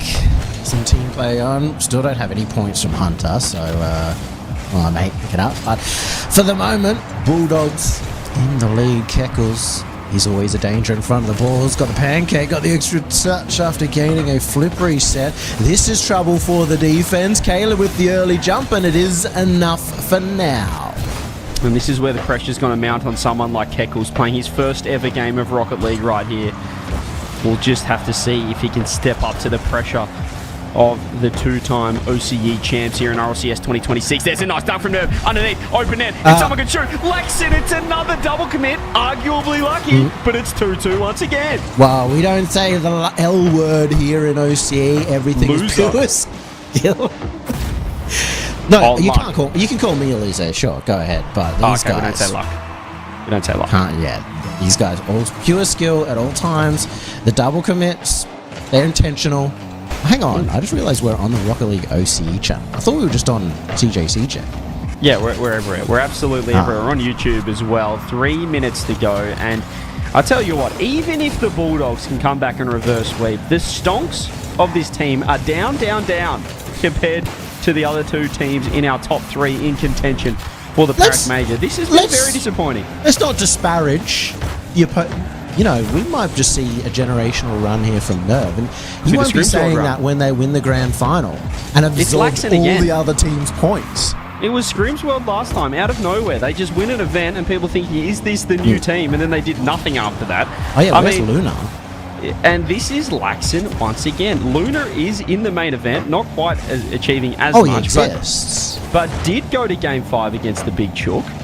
So perhaps all the Scrims World members from that infamous OCE event are back in business, and Laxon is leading the pack. They've just got a little something about them, don't they, you know? I mean, get Laxon on a stream, no one shuts up about him, myself included. I mean, Luna, we always talk about how he has no mechanics and he still manages to win everything. And now Caleb is here, twice regional champ, 0th international event. So there's something about these guys. You know what is the most impressive in this? They don't look out of place at all, and they look settled compared to the Bulldogs, who should be the team with the experience. They have the LAN experience, all bar Caleb. And, well, I think Caleb might have a bit of domestic LAN experience. Bit of but a university land experience kind of deal. He was at a PAX one time. It would have been at a PAX. Probably got the job done as well. But minute 30. And now it's starting to get it. It's kind of stuff. What is Kaka doing? Yummy, analyze this right now. Please tell me and be as brutal as possible. Look, this is the face of somebody who's been at multiple international events, who never panics under pressure, and his lack of panic has let him sit there, do absolutely nothing, while his opponents, who could have been a grandma, manages to just touch the ball and it goes in. He misses the first touch, misses the opportunity to just bang it across net and controls it, and then just backflips out of the way. This should be a goal for Hunter. They get the 3-3. Okay, no damage done in the end, but they are making an absolute meal of this. I mean, this is the GSL group stage. It's really early in the competition. Is it the top 48, as you like to call everything? No, it's not the top 48. It's not. It's top 16. And I just... I'm just concerned. I mean, we don't usually go live today. We expect these top teams to make it through, especially how clear cut the top 3 has been. But Nerve are making an absolute game of this. You just told me, no, it's not the top 48, it's the top 16. But isn't the top 16 part of the top 48? Well, it is, but that does confuse people who do tune in. That's a great shot, Nerve. Nice save as well. 40 seconds left. You want to go down to the smallest possible top of numbers in terms of where it's at. So if there's only 16 teams, just say top 16. Don't say top 1 million. You know what I mean? We're here in the top 1 million of OCE, ladies and gentlemen. And, well, the winner of this will go into at least the top 500,000 OCE teams. One step closer to the Paris Major. We're getting close to an overtime as well. In such a dire circumstances as the top 1 million Rocket League players in the region. Is it going to go to an OT? It's just top 8, and we'll find out. It's definitely going overtime. Looking at Hunter's boost. I thought you said it was the top 16. They'll make the top 8 if they make it through, and that's it. I'm not going to talk to you again. I might just solo cast from here because this guy's annoying me. Caleb fake for Hunter. Can he get the job done? Keckles just decides to go into net, and where's the aggression from the Bulldogs? Caleb, I'm worried if he just misses the ball here with the way they're playing. They're 1 goal away from getting swept on a Friday.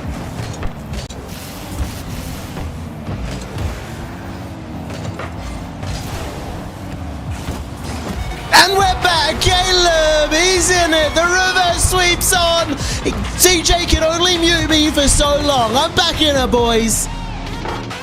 Don't know how we found the unmute button there, but the Bulldogs might have just revived not only this series, but their entire tournament. Their hopes and dreams of Paris and the World Championships as well. A huge win in overtime. It was tough. They had 7 shots to 9 of Nerve, so very similar to last game. Nerve still had more pressure. Excuse me? For the Bulldogs.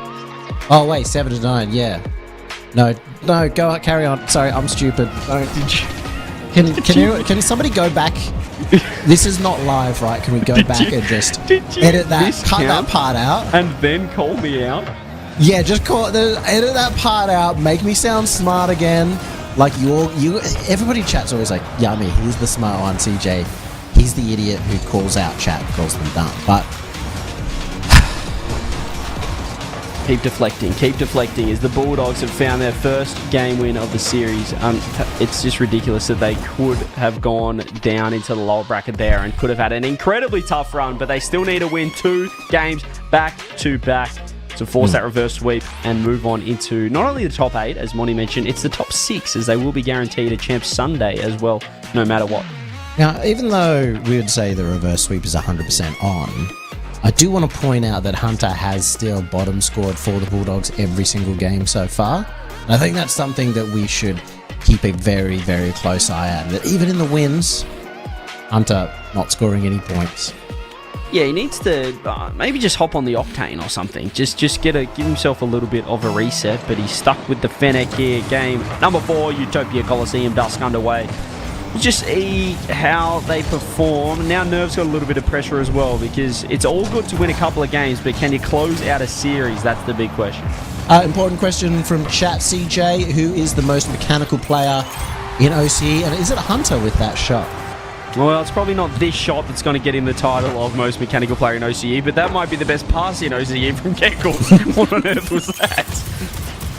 Hey, they've learned from the very best. They learned from the regional champs themselves in game 1 and 2. And sure, Hunter is going to be happy for the first time, ladies and gentlemen. He's on the top of the scoreboard. That's right, ladies and gentlemen. He's back. I just realised as well that last game, with Kaka's little mistake off the sidewall defensively, Fruity said in chat, if I did that in Season 8, I'd make Yummy sub in for me. Yes. He made me do a lot of things in Season 8, actually, and I'm not proud to admit a single one of them, so I won't. Careful. Be careful. Me? Welcome, Fruity, though. He is living in the land down under. Well, he was. And a supporter of the Adelaide Crows as well. Wait, he didn't come and visit me? No, you're in New Zealand. You're not in Australia, which will make it tough for him to see you, as he is in Australia, which is a different country. But Not too It's far not that away. far away. 3-hour flight, 3.5, 4 hour, something like that. Well, if he's a fan of the Adelaide Crows, maybe a little bit further away, but and also a little bit further gone mentally than I thought. Well, it's been a long time between drinks from season 8. We'll see if the Bulldogs get their second goal. That is the placement we're looking for. That's not the Kaka that had 7 shots to his name for 0 goals game 1. That's what you want to see for the Bulldogs. They're back. Can we just agree that like that play it took about 2 hours to set up. Like Hunter's just sitting on the ground, just waiting to get the pass play off, and still Laxon's caught off guard. It didn't make too much sense, but from the Bulldogs gameplay previously, they're probably not just expecting a decent shot and a normal gameplay out of the Bulldogs. But this is more like it. They're starting to press this team, and Nerve are starting to feel their team name. They're starting to feel the nerve. They're feeling the pinch of having to close out a series. You've seen those a lot in the past of you get close to the upset, you get close to the big win, and you start taking it a little less seriously, but there we go from Laxon. You know what? For once, let's not question the defense. No, yeah. I mean, Kaka's come in 0 boost. Unquestionable. I don't think it's his fault. I'm just not sure how the ball got in that position in the first place. And, you know, we might be being a little harsh on the Bulldogs, but this is a team we're trying to, that could potentially be our sole representative in Paris and trying to buy OCE an extra spot as well through the LCQ based on their performance. So we need to be critical if they're going to make the, if they're going to represent us on the world stage.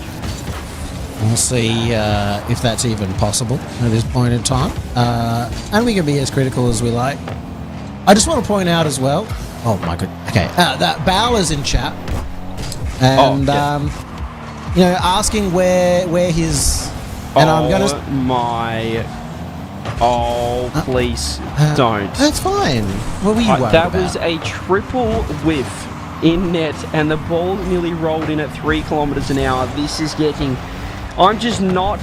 I don't know what the Bulldogs have done in the last 2 weeks since they won the event. Maybe they've been partying too much. It happens. Anyway, back to my better story. Val, I'm going to say this and get banned from broadcast. I beat him in Counter-Strike 2 last night. I bottom scored. I stole his MMR though, and that's all that matters. I had an ex-professional Overwatch player on my team, and he just absolutely popped off. But Val, get wrecked, mate. Get absolutely wrecked. Get wrecked, he says. Hunter's trying to wreck the defense, and it's missed the free double with Laxton 0 boost. And now they're on the counter-attack, Nerve. Can't quite get it out as Cheeseman's found that one quite amusing. Caleb for the solo play, looks for one. Can he get the pop and the reset perhaps? Hunter's there. He throws it on net. Keckles is going to be able to turn. Can he beat Kaka to the ball? He's actually going to back off in a minute 20. Bulldogs really just looking to hang on because their scoring potential has gone out the window as Laxton is looking for a reset over the top of Caleb. Doesn't quite get it there. I just can't believe we've missed out on all this Friday action. Like, probably the most fun Rocket League to watch, all because CJ said I can't be bothered putting on a stream usually. So glad to see we got him out of his hibernation today. We're getting some fantastic viewing at least. Bit of pot kettle black here has missed the hibernation. Just woke up a minute before this series. Came in and couldn't even get a sentence out until game 2. With 40 seconds left, we'll see if the Bulldogs can force game 5. Dare I say we won't be looking at any other matches today. In this round, as this will be going the distance. 35 seconds left, and Keckles with boost just flops off the wall. I was going to say I didn't know Kaka had the mechanics in him, and honestly, still don't know whether they had that because he just kind of hit it a few times. The defense got caught out, but once again, the reverse sweeps on. In fact, it's over. Let's just call it now. I'm not going to call it now. Let's just not play the 5th game, folks. I think let's say the Bulldogs won. We can't do that. I'm happy with that. Admins. It is still, no. Regardless, it does feel like some other teams, or at least one of our other top 3 teams this weekend, have made the GSL Fridays a little bit more comfortable than the Bulldogs, as Wildcard has thrown a raid over. Congratulations on making it through. Top 6. How do you know they may have got knocked out? They might have got 0-2, but I believe they went the other way. 2-0 over here. Bulldogs forcing game 5. We're off to Champ Field, and we're going to see if they can complete the reverse I sweep. mean, shut up right now, because I just want to point out that once again, I thought it was going to be different, CJ. Hunter is once again bottom of the scoreboard for Bulldogs after such a good start to this game. He's once again in the bin. I don't think And yes, I did just tell you. I don't think he's left the bottom of the leaderboard for the series. So this has been a tough one for Hunts, but he did get an important goal in that one. I believe as well, wildcard. They did go 2-0 Yummy, but they went game 5 against Take Flight. Somebody in chat said that they beat Take Flute, which I believe is Take Flight, unless they've had a name change / org change. But good to see Take Flight perhaps back into form. Yeah. I say good to Well, see. it's a shame, a little really, late. that they just caked it so hard in the last event that they were against wildcard early on in this event. You'd probably want to avoid them if you want to be in that upper bracket. Yep, that's based on seeding from this event, so it didn't matter what they did in the last event, Yummy, but you would know that if you paid attention to the I didn't. stage. I literally just woke up. So, what do you got to say about that? It's pretty clear that you did just wake up as well, and that's why we love Mr. David Lane, Yummy Cheese Man, on the broadcast. How long have you been doing this, Yummy? 10 years? 10 years now, ladies and gentlemen. 10 years of Rocket League. Maybe. And you can't tell. He still has the enthusiasm. He has the enthusiasm of a day one caster, a complete rookie, which is why we love him. Game 5, Yummy, here we go. Well, I thought that was going the other way. You can't tell that he's been casting for 10 years. He's so bad. Well, we can go both ways with that. Let's see if the Bulldogs can launch this reverse sweep, which they have been pretty much in control, but it hasn't been one-sided. Game 3 and 4, still Nerve have certainly put up a strong fight. And Game 5s are funny, aren't they? I feel like the momentum kind of gets completely thrown to the side, and it's about moments. Who's going to make the most of it? We have seen Laxon as well in this situation make the most of his moment. Can Caleb make the most of this double touch? He's missed the ball, and there's no one there for the follow. Yeah, good to see Laxon, though, just covering a different option. Game 5, an important one, as you said. Lower bracket is going to be incredibly tough for the likes of Bulldogs to go through and make it to not just Paris, but potentially the World Championship if they do well enough. Another close opportunity here for the Bulldogs. They're firing off nicely at the start. But where's the second man? I feel like that should be a goal. If the ball's just kind of fumbling around the backboard, across the net, and first one there is the rotating third man coming through from Nerve.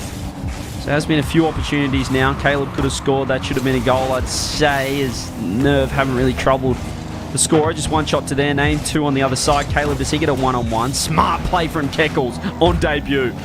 Getting that touch across. He's doing great. Although, he's doing much better in the first couple of games, isn't it? In fact, what has happened to Keckles? You know, sometimes we don't talk about the overstated heroes on their very first series enough and how much we expect them to do, because he was popping off the first 2, hasn't been able to have the same level of impact, and my call of him being the OCE GOAT is starting to look a little bit preemptive, we'll say. Yeah, they call him the 1GG for a reason, the one game GOAT, and he's living up to it for now. Keckles has to make the save, that's huge. Can Kaka get a shot? The bump! Massive! Laxon had the save, but your boy with 0 boost, Mr. Hunter, has flown across out of net and got rid of Laxon. It's just a shame they don't give points for bumps. You know, we always said that about Rizzo, and we say the same thing about Hunter. That's why he's at the bottom. He should have an extra, probably 100 points for that goal. Clearly all the other games have wrapped up because we are starting to get some players in the chat hate watching on the Bulldogs. A couple of other top threes, top through 2 teams, as Gus is now starting a chant for Keckles, trying to get him over the line. We'll see if it can work here. Caleb, huge save. There's your boy Keckles. Oh, it's a slot! It is beautiful. As Gus would say, if Keckles misses, we reset. If Keckles scores, we take over.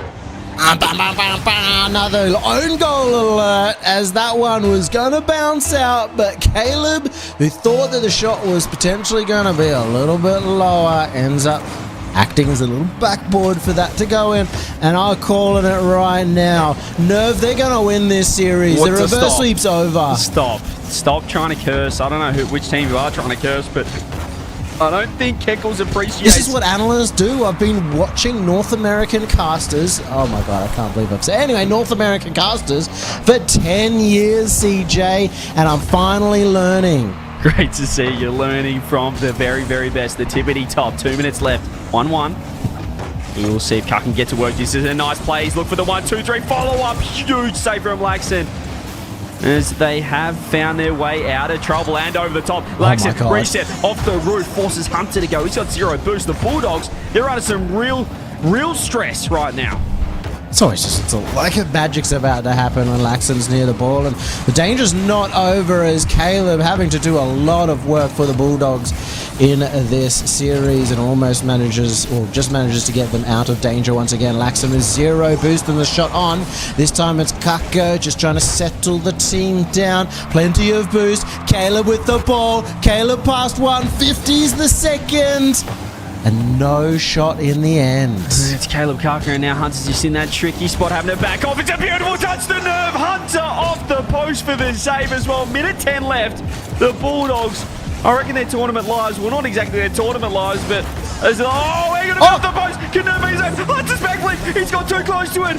Oh, Nerve should have scored. Then the Bulldogs should have scored. It's chaos in game 5. Not even a second of doubt in that defense. That was solid as a rock, and that's why there's no goal going in. Now Caleb, oh my God, what's that touch? I don't even think he knows. And that one, oh my goodness, they get out of dodge, but both ends looking very, very juicy at the moment. I don't think we're going to get to an overtime. Caleb avoids the bump and manages to save, gets the boost. Caleb doing everything. Caleb, he's got the flip reset. Caleb! Bang, Chitty, bang, bang! The Doggies, 2-1. Caleb, 1v3. Champfield. Has he done enough? I don't think you're allowed to swear on broadcast, CJ. I said Chitty, not SA. I understand the confusion now. I've set it back. 25 seconds left. Can Nerve create magic? It's been the Caleb show. Can it be the Laxon show? They're getting all tangled up front post. Laxon plays it slow. Could have gone quick. It is still awkward for the Bulldogs. They are panicking. There's still time. 10 seconds. Yummy Cheese Man. Take the rest of it. I think he might have just cost himself there. The early show would have taken a bit of Laxon. He's got Keckles. He's taken out one. Keckles past the left. It's open. Nerve has done it with 1 second to go. We're never not streaming Fridays again. This has been simply ridiculous. The Bulldogs capitulate in defense. Nerve, 1 second left. Clutches, 2-2. And in OCE fashion, we're about to see a kickoff goal. Go again. And in OCE fashion, we're about to see a kickoff goal to determine who goes through, who goes to the lower bracket as well. It's Hunter to Caleb. And it's just going to be the popper. Calm down, guys. I told you it's not going to be a kickoff goal. Still could be. This counts. Inside 30 seconds. Never mind. I think we're all good here. Keckles reset to absolutely no one. Never mind. Laxon flies across. Kaka controlling. He's been dusted. Hunter looks for the clear. Hunter's been dunked. This is very awkward for the Bulldogs, and they don't want to get tangled up. Everyone front post. Caleb's going to join him. So I think I might lose possession, but Hunter does well just to rotate across. Nerve finds the bump. I do like the look of this Nerve team. They're circling. Hunter to the wall. The Bulldogs getting pressed. Laxon pre-flip saved by Caleb. Oh, look how tentative Bulldogs have been looking to even just go for the ball out of defense. Finally do get a clear. But I do worry if this continues as a trend in this overtime. Maybe just get onto attack. Maybe just settle it right now before Nerve can hold in a double pre-jump. Caleb still being the one to wreck the defense over and over again. And even... Oh, my God! Whoa! Kaka! If there's anyone you'd ever seen absolutely poo their dacks, it was right there. He's nearly cost it. The flick is off target from Caleb. He looks like the only one with any sort of poise. And Kaka's been dusted. He's been completely dusted. The shot, the open net is missed. Oh, and Laxon used all of his boost trying to make up for it. It felt like a guaranteed goal there from Nerve, and yeah, Bulldogs somehow managed to hold on. And it doesn't matter how good it's been or how bad it's been. Caleb has just literally grabbed his team by the scruff of their neck, pulled them up, saved the day, won the series, and once again, ladies and gentlemen, Hunter, bottom of the scoreboard 5 times in a row. It doesn't matter how atrocious you are, how bad you are, you can still be carried to a regional championship. I have no idea why or how that was open or that was the winning goal.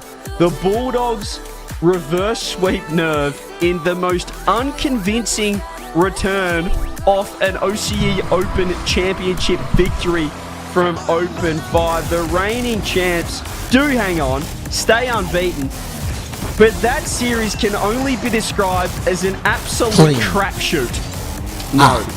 No. Well, mate, you've already been swearing in the broadcast. Just say what you want to say. Say it with meaning. I'm not confident on the doggies. Okay.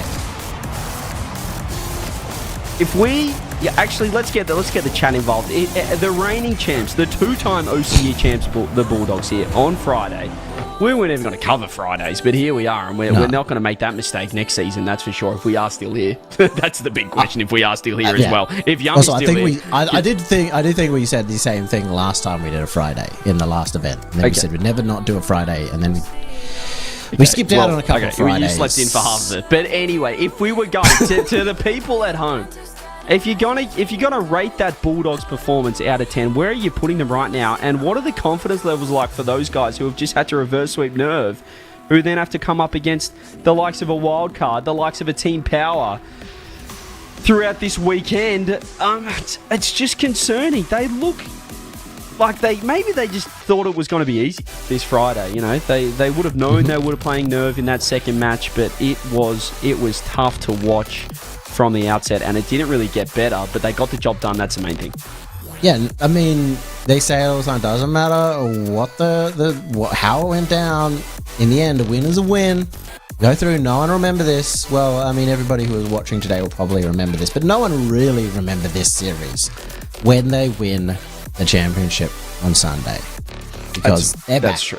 They're just back. That's the mindset we want, and the mindset I'm looking for is ad breaks, which is what I want to go to right now, ladies and gents, because we need to keep this Friday moving, keep the GSL group stage moving on. We got one final round of the day coming up next. We'll see if we can keep Yummy awake. I think we've lost Formal, but I wouldn't mind seeing Monty because I can't stand being with this guy alone. See you guys for the top 250,000. That's not true.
after seeing such a master class from the nerve. It's time to run it back again. No. Nerve.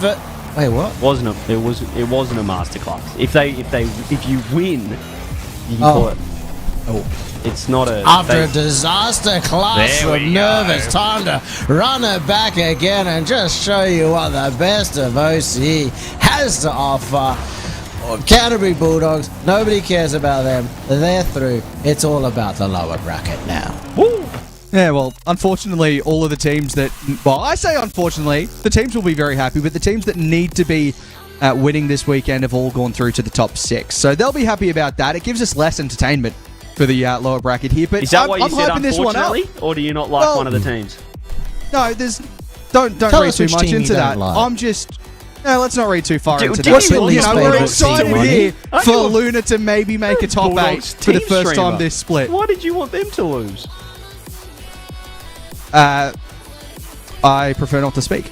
Wow, okay. Interesting. Must be a contract issue going on with Monty, but all the best in your future endeavours. Wildcard made it through in 5. We mentioned that during last series, Yummy. So good to see that they had, well, maybe no one's in form, unless Power are taking a look. Can we flick find across out. to the next one? We got Take Flight Champs, BGMC Matthews Sports through. Daddies. Matthews made it through, which is huge. There we go. Upper Power, bracket. the only team to have a flawless day out of the top 3.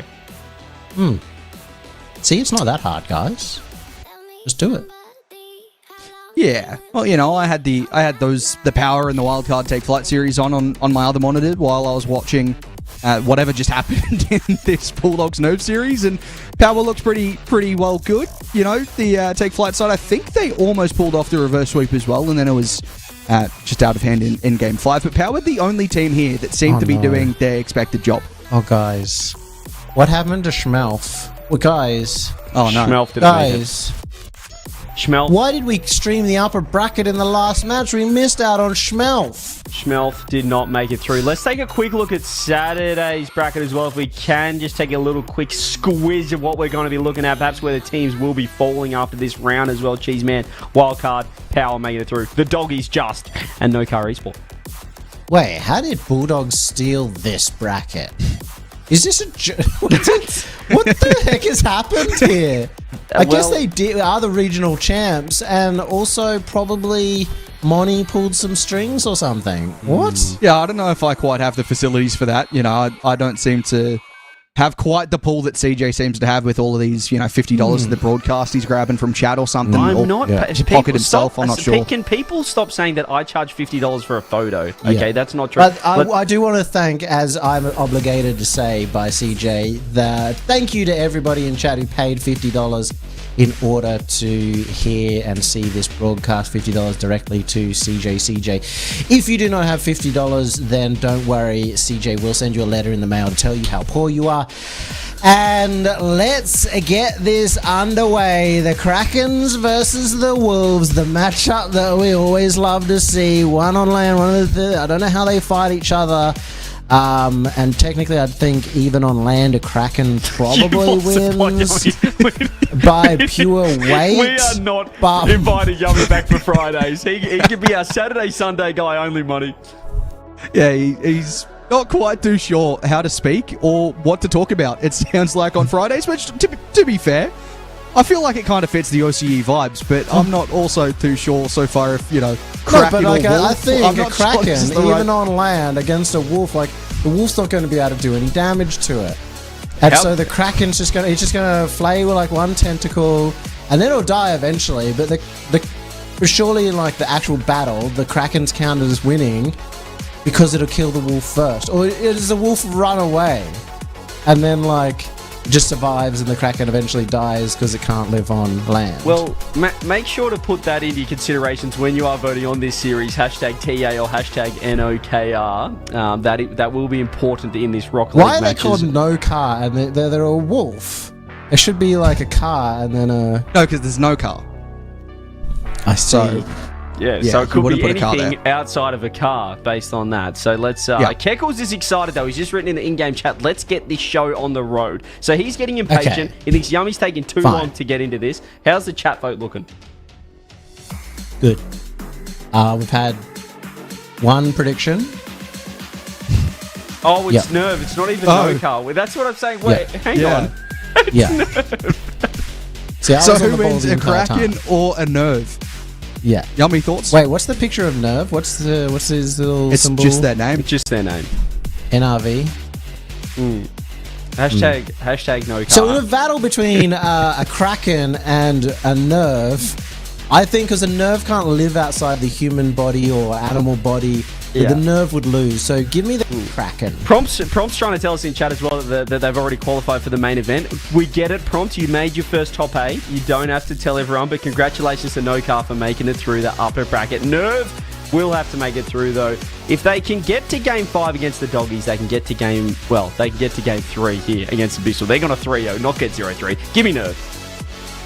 I would love to go for Nerve here just on the fact that they look pretty good to start off with, but I'm not too confident here because Abyssal didn't go great in Game 5 either.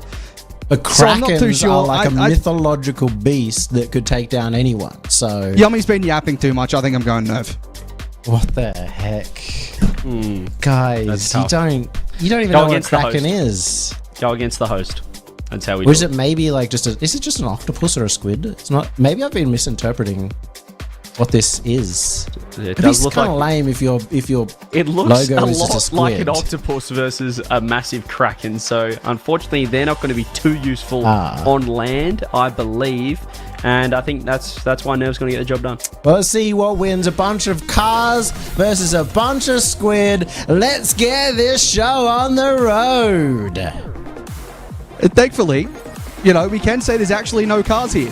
There was discussions of that in the pre-show there about if no cars were going to be a thing or not, and well, there are cars, but there's no cars. So let's get into the action. This has been a very interesting start to the Friday, and I'm not too sure. Is this form carrying on until the rest of the weekend, CJ? I worry about the longevity of the Friday broadcast after saying we have to do it every time. I certainly do, but goodness me, if this is the setup for the weekend, it is going to be the greatest weekend in Rocket League esports history, let alone OCE history. Special guests coming along through Saturday and Sunday as well. Can we get some W's in the chat if you guys are going to be enjoying that as well as we do get into the final matchup of the day? Better clean up our act for these special guests incoming, I think.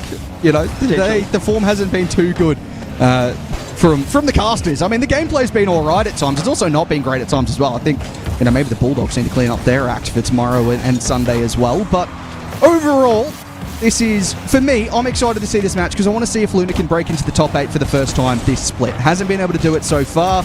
We expect Nerve to be there, of course. But at the same time, no one's home, but there's 2 around it, and it's the lead here for Abyssal. That's just really embarrassing, and Luna's made them watch this as well. Have a look. All the bumps come through. Luna just put the brakes on. Watch that ball roll into the net at 22 kilometers per hour, if you don't mind. 1-0 to the Krakens, as Yummy would say. Yeah, I don't know where that all went to the squids and the octopus stuff. I'm not really sure I tracked all of that situation, but it is what it is, I suppose. Abyssal went to Game 5 previously. We saw the end of that series, and we were kind of wondering, how did it go to 5? Because they didn't look too good against the GG Gaming Gamers, or whatever they're called. Yep. Something along those lines. So, wonder if they could really step up here or not. Nerve, they looked good in their first 2 games, didn't they? They didn't look great for some other points. So I'm really not certain how this one's going to flow. But so far, it's been a couple of interesting goals. The first one was kind of interesting in terms of it being pretty open. This one, Nerve just finds a position on the corner and finds it. Yeah, they looked great early in the previous series. They just didn't quite hold that nerve in Game 5 overtime. 1-1 though, they scored through the likes of the player, Nerve, for his own team. I quite like just naming your team after yourself. Pretty funny. Luna with a reset. Whoa. What a save from Keckles. And his beautiful stuff is... I just can't, stop thinking about how Yummy just has completely hijacked this broadcast, taken in the wrong direction. And now I know that, if he's ever napping pre-broadcast, don't wake him up. Because he's been in La La Land this entire time, I think, on broadcast. 3 minutes 30 left in Game 1, no damage done. Yeah, I'm not too sure about that situation in terms of waking him up. I feel like we should have probably just left him to be in bed. It would have been a much more professional Friday stream, I'm sure. Maybe not with the gameplay we've seen so far, but, in terms of the broadcast itself, We almost also saw a return to the form we saw from Luna from Scrimsworld last season. That would have been a blast from, well, not quite the past. Well, kind of the past. Not too far in the past. Recent past, I suppose. And it would be good to see him back into form. I mentioned previously as well for this roster, that one's going to hit the crossbar. Zombie up to follow it. Oh. Not quite scoring. This roster, I believe it was Scorchy missing in Open 4. I think it was Luna missing in Open 5. So the whole team back together, and maybe they can find something late here to force a top 8, which would be pretty good for the org. I'm sure they'll be happy with that, despite, well, with the regards of 2 players going missing in the first 2 events of the split. Yeah, they'll be happy with that. They certainly won't be happy that Yummy can't make out what their logo is, but Zombie does not care one bit. 2-1 to the Krakens, to Team Abyss, and it's just a nice little pop-out shot. Nerve can't get there in time. Yeah, I'm a little worried about the defense at the moment for Nerve. They just haven't really had players in position. I'm not too keen on them going well in this series if they can't seem to figure that out after a very solid series previously. I mean, they couldn't really get the defense going for the most part in the final 3 games of the last one. They've struggled to find their form so far in this one. They scored probably, well, arguably the nicest goal so far of the 3, but overall the defensive side, it hasn't looked too good for them. 2-1 though, a great start of a team that, well, pretty much should have beaten the Bulldogs, the OCE champs, and kind of would have been the interim OCE champions if they won that. Been taking the title from them as the pop-out comes from Scorch. Team Abyssal looking pretty good. Luna as well, as you mentioned, his first... Oh, he's finding dunks as well. He's looking fantastic in this match, and could be another upset. It just would be a very OCE thing, wouldn't it, for Nerve to nearly take down the Bulldogs and then lose in this round and not make Saturday. And the only thing that I was expecting more from that previous series was that Game 5 overtime winner being an own goal. We almost had that at a point. Didn't quite happen, but, it was something to think of. But, yeah, I mean, very OCE to almost take the series against the champs to qualify top 6 and not even making the top 8 would be pretty well OCE form. That one's very dangerous across the net. No one's able to follow it up. Scorchy might find a ball into the field, but it's going to be Keckles just clearing it down line. And it doesn't feel like anyone's really taking control here. It's been a very back and forth start to the series. I like the spread, though, from Team Abyss. We can see Luna flicking it across the Scorch and really just spreading that field, testing the structure, testing the defense of this Nerve team. Luna as well with another dunk with the follow-up as well. And now it's just Laxon who he's getting chased for a demo. He's committed early on the touch as well. And suddenly, out of nowhere, you've only got 40 seconds left. There's a lot of pressure on this Nerve team. They're going to have to, well, they're used to winning game 1s and 2s, so they're in foreign territory here if they can't get another goal. I'm not too sure how the Abyssal series went earlier, if they won game 1 or not. But it could be different form for either side here, as Luna has to play that to the corner, just trying to keep it away from the danger area right now. Scorchy flick in field. That's a dangerous ball. Zombie couldn't get there. Keckles will. Laxon forward. He dove onto a ball that never really looked likely. And that's an awkward touch from Nerve. The pass is pretty creative as Zombie takes over. And even if they don't score here, it's just more time off the clock into the corner. Keckles just gets that boost, which could be huge if he joins the attack. Laxon one more over the top. Blocked by Luna. Now just Keckles. There's the 100 boost we were talking about. Has a reset. Laxon's pre-jumping. He goes for the shot. Luna tries to make the save. Nerve completely whiffs the ball. Team Abyssal 1-0. Yeah, I would have liked to see him actually have a hit from there. But Abyssal will be very happy to see the ball touch ground without the shot coming through. I'm not too sure, based on that, how confident I am in Nerve. I mean, the team, not just the player. He was the one who didn't quite get the shot off there. But Abyssal, they look pretty good. I'm very impressed by the way that Luna's looking right now. 6 saves in that game too, by the way. He scored he scored the opener, then 6 saves preceded that. It's looking pretty good from Abyssal. Nerve maybe just not quite finding their footing after a tough result previously. Yeah, he's an absolute brick wall, Luna. He's nearly dropped 700 points on his former teammate, Laxon. It's great to see, and, well, Team Abyssal, this would be a massive upset. A massive upset considering Nerve nearly beat the Bulldogs, but, I mean, it's a quality team, and they're looking pretty good, Abyssal. Yeah, I do like this side from Abyssal. I think Nerve potentially are a roster that causes trouble for the Bulldogs. I think Max was mentioning that before the series, saying that, Nerve Bulldogs, that's a matchup we expect to be pretty entertaining. Aside from the one before this one, that was a 4-1, I think, for the Bulldogs, but it's been an interesting matchup. I think Nerve might have potentially figured out at least a way to make the Bulldogs uncomfortable. The question is, can they make Abyssal uncomfortable here as well, or have they only got one team figured out in OCE? Well, they got their tentacles wrapped around this team in game one. Yummy Cheese Man's still trying to work out what kind of tentacles they are. He's just dropped a Go the Squiddies in chat, so he's leaning to the smallest of the potential candidates, or perhaps the biggest. Those deep sea squid do get absolutely enormous. 15 seconds. I don't know why I just said it's 15 seconds gone in game one. It really is not much time at all. But anyway, we're losing our minds here on Friday. Game one. Also, yeah, it's game two. So, yeah, how good am I going? You sound a bit like Yummy just after he woke up there, I'm going to be honest. Luna saves that one away. Scorchy in the corner. Wants to move this one down line. Cackle's just taking over it.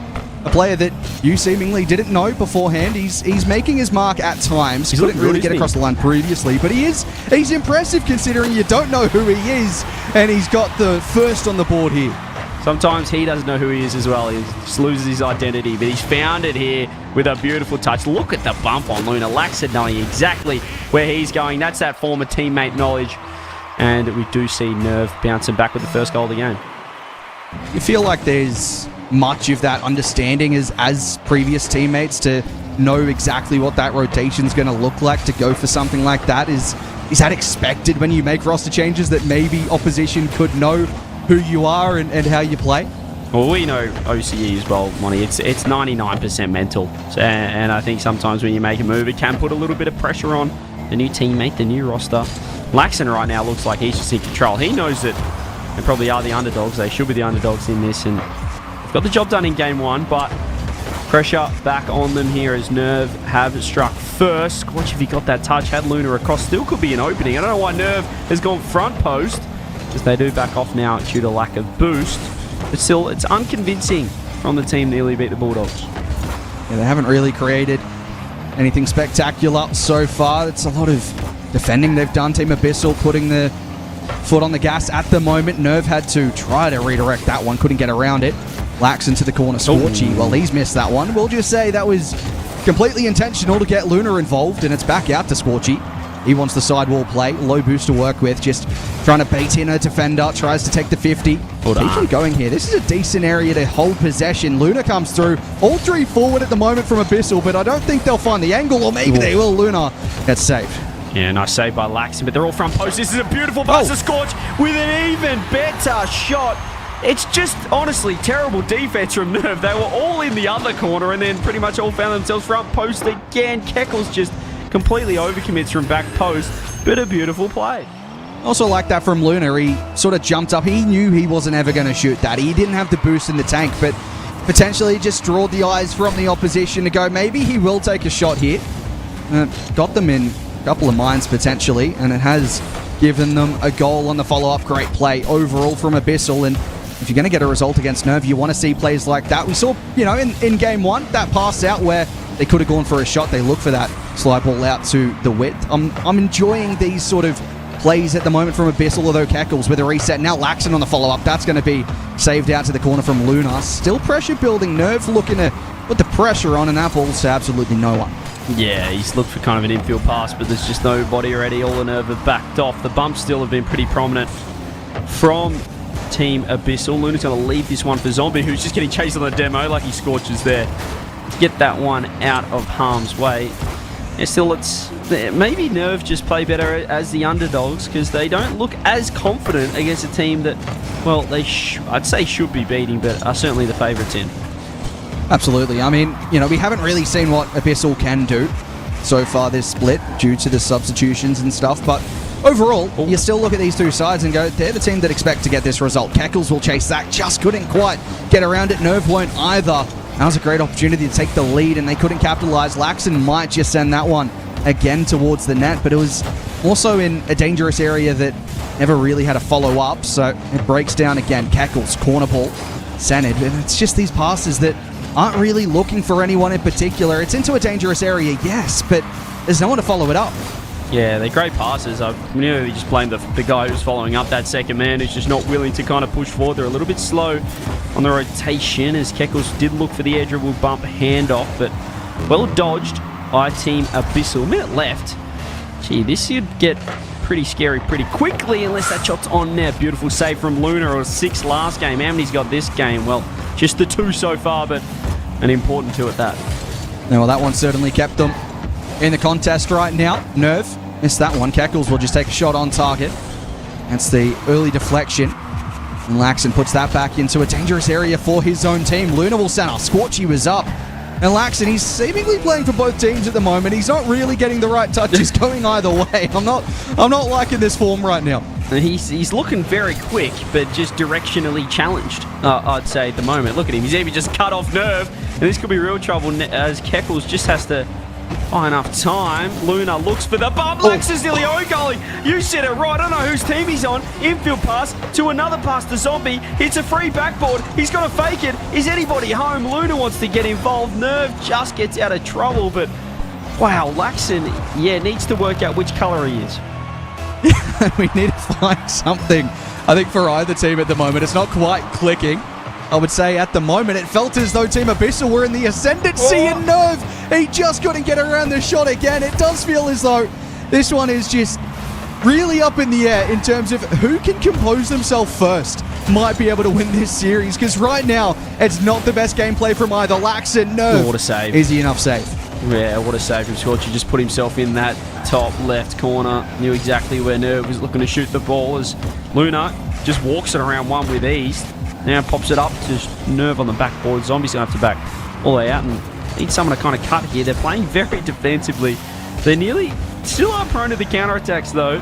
This team Nerve is Abyssal are kind of just waiting for that mistake. This time Laxon's far enough back to control things. Yeah, it's a very deep third at the moment, isn't it, from Nerve? Not willing to send players. I wonder if it's a mental thing off the back of that Bulldog series, potentially. Team Abyssal look to drag a couple of defenders in, now look to launch forward. Luna across. That might just be on target. Laxon has to get across for the save, and Nerve looks to kick on the counter. Didn't get the connection. Laxon will take a 50. That goes central, but again, just not quite connecting enough. Although Abyssal do connect. Scorchy with a chance over the top. Like the play, couldn't quite find the bump. Speaking of bumps, Luna has been bumped by Scorchy on the way back. This Zombie pops over one. Keckle sitting so close, and they're going to get punished for it. Up to Zombie, who rips it on net. Nerve nice positioning there, front post. Nerve still not looking very settled at all. Lax's backflip. This should be the shot, and the goal. They're on match point. It's a very good play in terms of just getting into the box here from Luna. Tries to force the bump. Hey, Keckles jump, and I think it really broke down there. And I mean, Nerve, we're talking about the fact that they are a team that were just about to beat the reigning champions, and now they're looking to go out without a top 8. They could have swept the Bulldogs, the Doggies. They go 5, they get reverse swept in overtime, and I mean, they're just playing a team that doesn't mind a bit of defense. They've had less, well, actually, that time it was one more shot from Team Abyssal. It wasn't a 6-save game from Luna, still a couple of important ones, but yeah, Nerve just can't find the shooting, and they're not really linking up. You mentioned it before, they're putting the ball in great spots with nobody there, and then they're making some big blunders defensively. I'm really enjoying the play from Abyssal when they're going forward, though, and they're not necessarily sending it. They are taking control. They're not sending it down line too often. We saw a deep third man from Nerve in that series, in that game as well, in particular. And it's just the fact that Abyssal are looking for these passes. They're looking to break down that breakaway that Scorchy had the one-on-one situation. Didn't score on that occasion, but it's another play from the back line into the midfield. It's connecting well, and it's dangerous. Nerve, they're giving them that space in the third position. They're willing to give up that area, and Abyssal have seemingly made the better of it. Yeah, I mean, I just feel like they're trying to force things a little bit, Nerve, and I don't know if they need to. They've got the talent, but certainly Laxon. We mentioned it before. That guy is just boosting everywhere, and he's being a bit wasteful with his touches. I mean, he's looking like the quickest player in the lobby, but it's not effective. It's just kind of running around like a headless chook at the moment from Laxon, so he needs to lock in. I don't know if he's a little bit frazzled having to play his old boy in Luna, who I thought had retired, then unretired, and now he's back in biz. But they're one game away from a top 8 performance. I mean, you've got to hang your hat to him. But the hardest game to win is that last one. Yeah, well, Nerve couldn't get across the line in their previous series. Can they do something similar to Team Abyssal? Although, full credit to Team Abyssal. They seemingly are in control. It's been not necessarily high-scoring games so far, but they are doing everything right in the way that they're positioning themselves. Zombie will just be caught slightly out of position there, too far forward off the early kickoff, and still a chance as Laxon will hit that one too high. Luna will control, and again, we're seeing these control plays. He goes for the Cookser pinch because he didn't have many other options, and Zombie was amongst it, just couldn't get the redirect. Oh, and Laxon's just completely missed the ball there. Keckles does get dunked, so they're going to get opened up to the counter-attack perhaps, but Luna wants to back off, and this is what we spoke about before when you mentioned, roster moves and matchups, things like that, and I mentioned the Rocket League being 90% mental. This is where I feel like you're going to see maybe a slightly more nervous Team Abyssal now they're on match point. And just an update for you as well. Take Flight 3-0'd the champ, so Take Flight through the top 8 as well, as are the Daddies. They are in the playoffs as well, so those two teams will potentially link up with one of these teams. I'm not too sure how that looks for tomorrow just yet in terms of where they fall in the bracket, but right now it looks as though Abyssal will be the team joining them from this series. And there was perhaps a chance at a 1-0 scoreline as well for Abyssal. The bump came through, but just not much of a follow-up there, second man, so perhaps getting a little nervous or perhaps just wanting to play that counter-attack style that has got them to a 2-0 scoreline. Luna looking to pop it up, has found the likes of Zombie. That's an overcommit from Keckles. They've got to be ready for that play. Laxon is going for a psycho and nails it. Luna was ready though. He knows exactly what Laxon's trying to do. I like the attempt from Keckles to get the bump mid-air as well. That would have really created the chance they were looking for. I have seen Yummy calling Team Abyssal the cuttlefish now as well. So he's he's stretching these potential branding changes for Team Abyssal. I'm not too sure about that one. It's just, again, it feels pretty disconnected at the moment from Nerve. It seems to be breaking down, and the cuttlefish are seemingly taking advantage of it as that one's not quite going to find the mark. Yeah, they're looking a little disconnected, and I think Yummy's brain is just fully disconnected today as well, based on his performance. We'll be having certainly a team meeting after this and a performance review, and it will be telling. 2 minutes 30 gone. Let's see if you can see a sweep here for the underdogs. The only thing that has worked out for Yummy is this prediction so far. The only one to predict Abyssal. Nerve. That's a lovely double. That's a lovely shot, but an even better save from guess who? It's Luna. It's a good play from Cackles. Breaks down Zombie. Got a piece of it. Tries to send it away. Now Nerve with a demo opportunity in front. Luna got enough, and, question for you, will there be reprimands? Is that what the situation's going to be as Cackles goes over the top? Is it reprimands for Yummy after his performance today? Yeah, we'll be certainly fining him. Any monetary fine will be fantastic for me. That's a great shot from Zombie. The demo didn't matter at all, but it's just this field spread. Look at this, the connection. Everyone tangled up in net for Nerve. Laxon 0 boost and a perfect shot, 1-0. Yeah, you could see Nerve in the back line there. I'm not too sure where he sort of went missing, and Cackles running around into the midfield. Wasn't in the right position. Laxon no boost. Couldn't get the save. It is seemingly just not working out here for Nerve and Team Abyssal. Maybe they are playing with that underdog mentality. Nerve had a hit towards the net. I think there was potentially an attempt to get a bump in there as well, but they are still pushing. They need to find the next goal. That is for absolute certain. And Team Abyssal, they've been a hard team to score against in this series. And the one guy that is leading that front is Luna. He has been the MVP of this series by an absolute mile. Phenomenal defensive performance. He just looks steady, and he's showing that experience on this stage. He's been to main events. He's been to top fours. He's won OCE Regional before as well. Looking fantastic, and they only need one more minute to hold out against this team. Nerve, one more over the top. There's the play. Guess who is getting bumped, and now it's an open net down the other way, and they've missed. Yep, I think that one probably should have been a goal. It gives them an opportunity here. Nerve Laxon with the reset. A bump comes through as well. And we are tied up, and that is, I said it had to be the next one going in the way of Nerve, and Laxon finds a little bit of a spark. Able to find that home with Nerve getting a demo as well. Can't believe Nerve didn't go for the shot there. It went for the bump, but it still worked out. It should be 2-0. They've missed an open net on a counter-attack from a beautiful save by Luna. And now, well, this is what we're talking about. It's a mental game. They've conceded. They should have maybe locked this out. Can this team Nerve pounce on this chance? Zombie through the corner now. Scorchy. Luna pretty far forward progressed. Will get a chance off the ceiling. Takes the 50. Out wide, Zombie hitting connects. Nerve with an opportunity to have a hit again, and Scorchy out with the save. But it's followed up. That was dangerous. That was in. Scorch didn't have his position in there. Zombie is completely panicking as well. We need to take note of that. That was a complete whiff from him. That's a nice pass, though, spreading the field to Scorch. Does he have a pass on? It's a lovely 50. He's got to get one more 50. He finds one more as well. Everyone tangled up front post as Luna. Just going to back off. Use his experience, play that third man role. Maybe one last crack. Very awkward. Here he is. Luna, reset, double, blocked out. Now they have to just worry about the counter-attack. I'm thinking Abyssal won overtime, as will Nerve. They get it. Next goal could be the series. That would have been a fantastic moment for Luna if he was able to manage that, but kick-off variation. Zombie with a chance up high. Didn't ever really get the connection he wanted, and it breaks down pretty quickly. Nerve, though, they need to get this one moving forward. Cackles off the back wall, takes it past a couple into the midfield. He'll try to take the 50 center again, but Luna, he has been rock solid on defense, hasn't he? And now he moves forward. An opportunity to have a hit, and he follows it up. Luna, they've got the sweep. He's just walked it from one end to the other with Scorch finding bump after bump. The shot didn't need to be in. Kickles just walked into net, and Luna has completely walked away with this series. He's walked into an open net for the deciding goal, and that is a 3-0 sweep that no one could expect except my worst enemy, Yummy Cheese Man. You're a B word, S word, A word, Z word. And I'm not taking this anymore. Up the squiddy, crackety, squiddy, tentacle boys. Let's go 3-0. Never doubted them for a single second. Squids beat cars every day of the week. Well, can we just get a breakdown of where the cuttlefish came from as well? That was... Oh, looks like a That was a bit cuttlefish. confusing.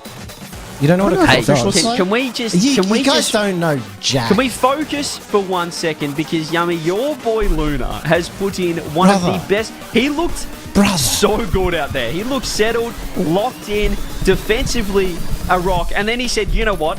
These guys, my teammates, I'm looking at the likes of Zombie, they're panicking. I'm going to have to end this series right here, or it's going to get real scary. And he did it. I've said it time and time again. He has no mechanics. By God, is he one of the greatest players the OCE has ever seen, you know? And like, I can see why, CJ, you love him that much. You had no mechanics. Can't say you were one of the greatest players I've ever seen, but Luna is just him. I love this team. All of a sudden, I'm thinking these guys, they're going the grand final. They're going the entire way. They're back. And, you know, I said maybe Nerve, definitely not Canterbury Bulldogs. The Squiddies. I'm just concerned about our special guest with Yummy on the desk tomorrow. Yeah, I'm concerned about if Yummy's had any sleep for the past week as well, but that nap clearly worked wonders on him. What a performance. Shut up! You got no predictions right today. Well, you kind of got one half prediction right, but you got basically no predictions right today. You can't say anything. What a bloody good day. I almost said a different word. What a bloody good day that we've had here. Daddies are through as well. I always knew daddies, unfortunately not Schmelf, but daddies are through. BGNs go home despite the fact that they went to Game 5 twice. CJ knows all about that. RLCS Season 3. He didn't make it either in a Game 5 overtime. And now Take Flight also made it through over the champs. The first time champs not ever going through. Go to the other side of the other bracket. Other bracket. Let's just see what's going on. I have no idea what's going on. Let's find out together. I was playing Slay the Spire. Yes, I'm going to say all the other words. The Beasts are through over GG Gaming Game. That's what they get for stealing the name. And as we saw, up the Squiddies! He's lost it. Someone said that I think Yummy and Formal are fused into one being, and I think that's what we are getting. It's just Yummy. It's Formal's no filter of just saying whatever before he thinks into Yummy with just Yummy's brain, I guess. Anyway, that's the bracket here. What a performance! Monty, a 3-0 for Team Abyssal over Nerve that's the upset of the day. That's ridiculous. Nerve could have 3-0'd the Bulldogs and been in the top 6, and now they're not making the top 8. Abyssal looked horrible in Game 5 against GG Gaming Game you as had well. half the enthusiasm that you should have about anything that's going on right now. I'm really disappointed in you, CJ. And you know what? After this, we're going to have a talk. Yomi's taking the reins of the entire broadcast as well. Lucky we have Hazard running the show. We can get some W Hazards in the chat, as I believe we do also have the bracket. I'm just going to take hosting duties at this point. Here is the bracket looking into Saturday. My goodness. The Bulldogs have got lucky, but No Car could cause an upset the way they're looking. Wildcard Power, that's going to be a little preview of perhaps a Sunday matchup to decide Paris. And then, Monty, we've got that lower bracket as well. Yeah, I will say I did get a message from producer Hazard going, "Oh my goodness," when Yummy took the mic there. I think he wasn't expecting that. But that lower bracket is looking pretty interesting. Team Abyssal Take Flight.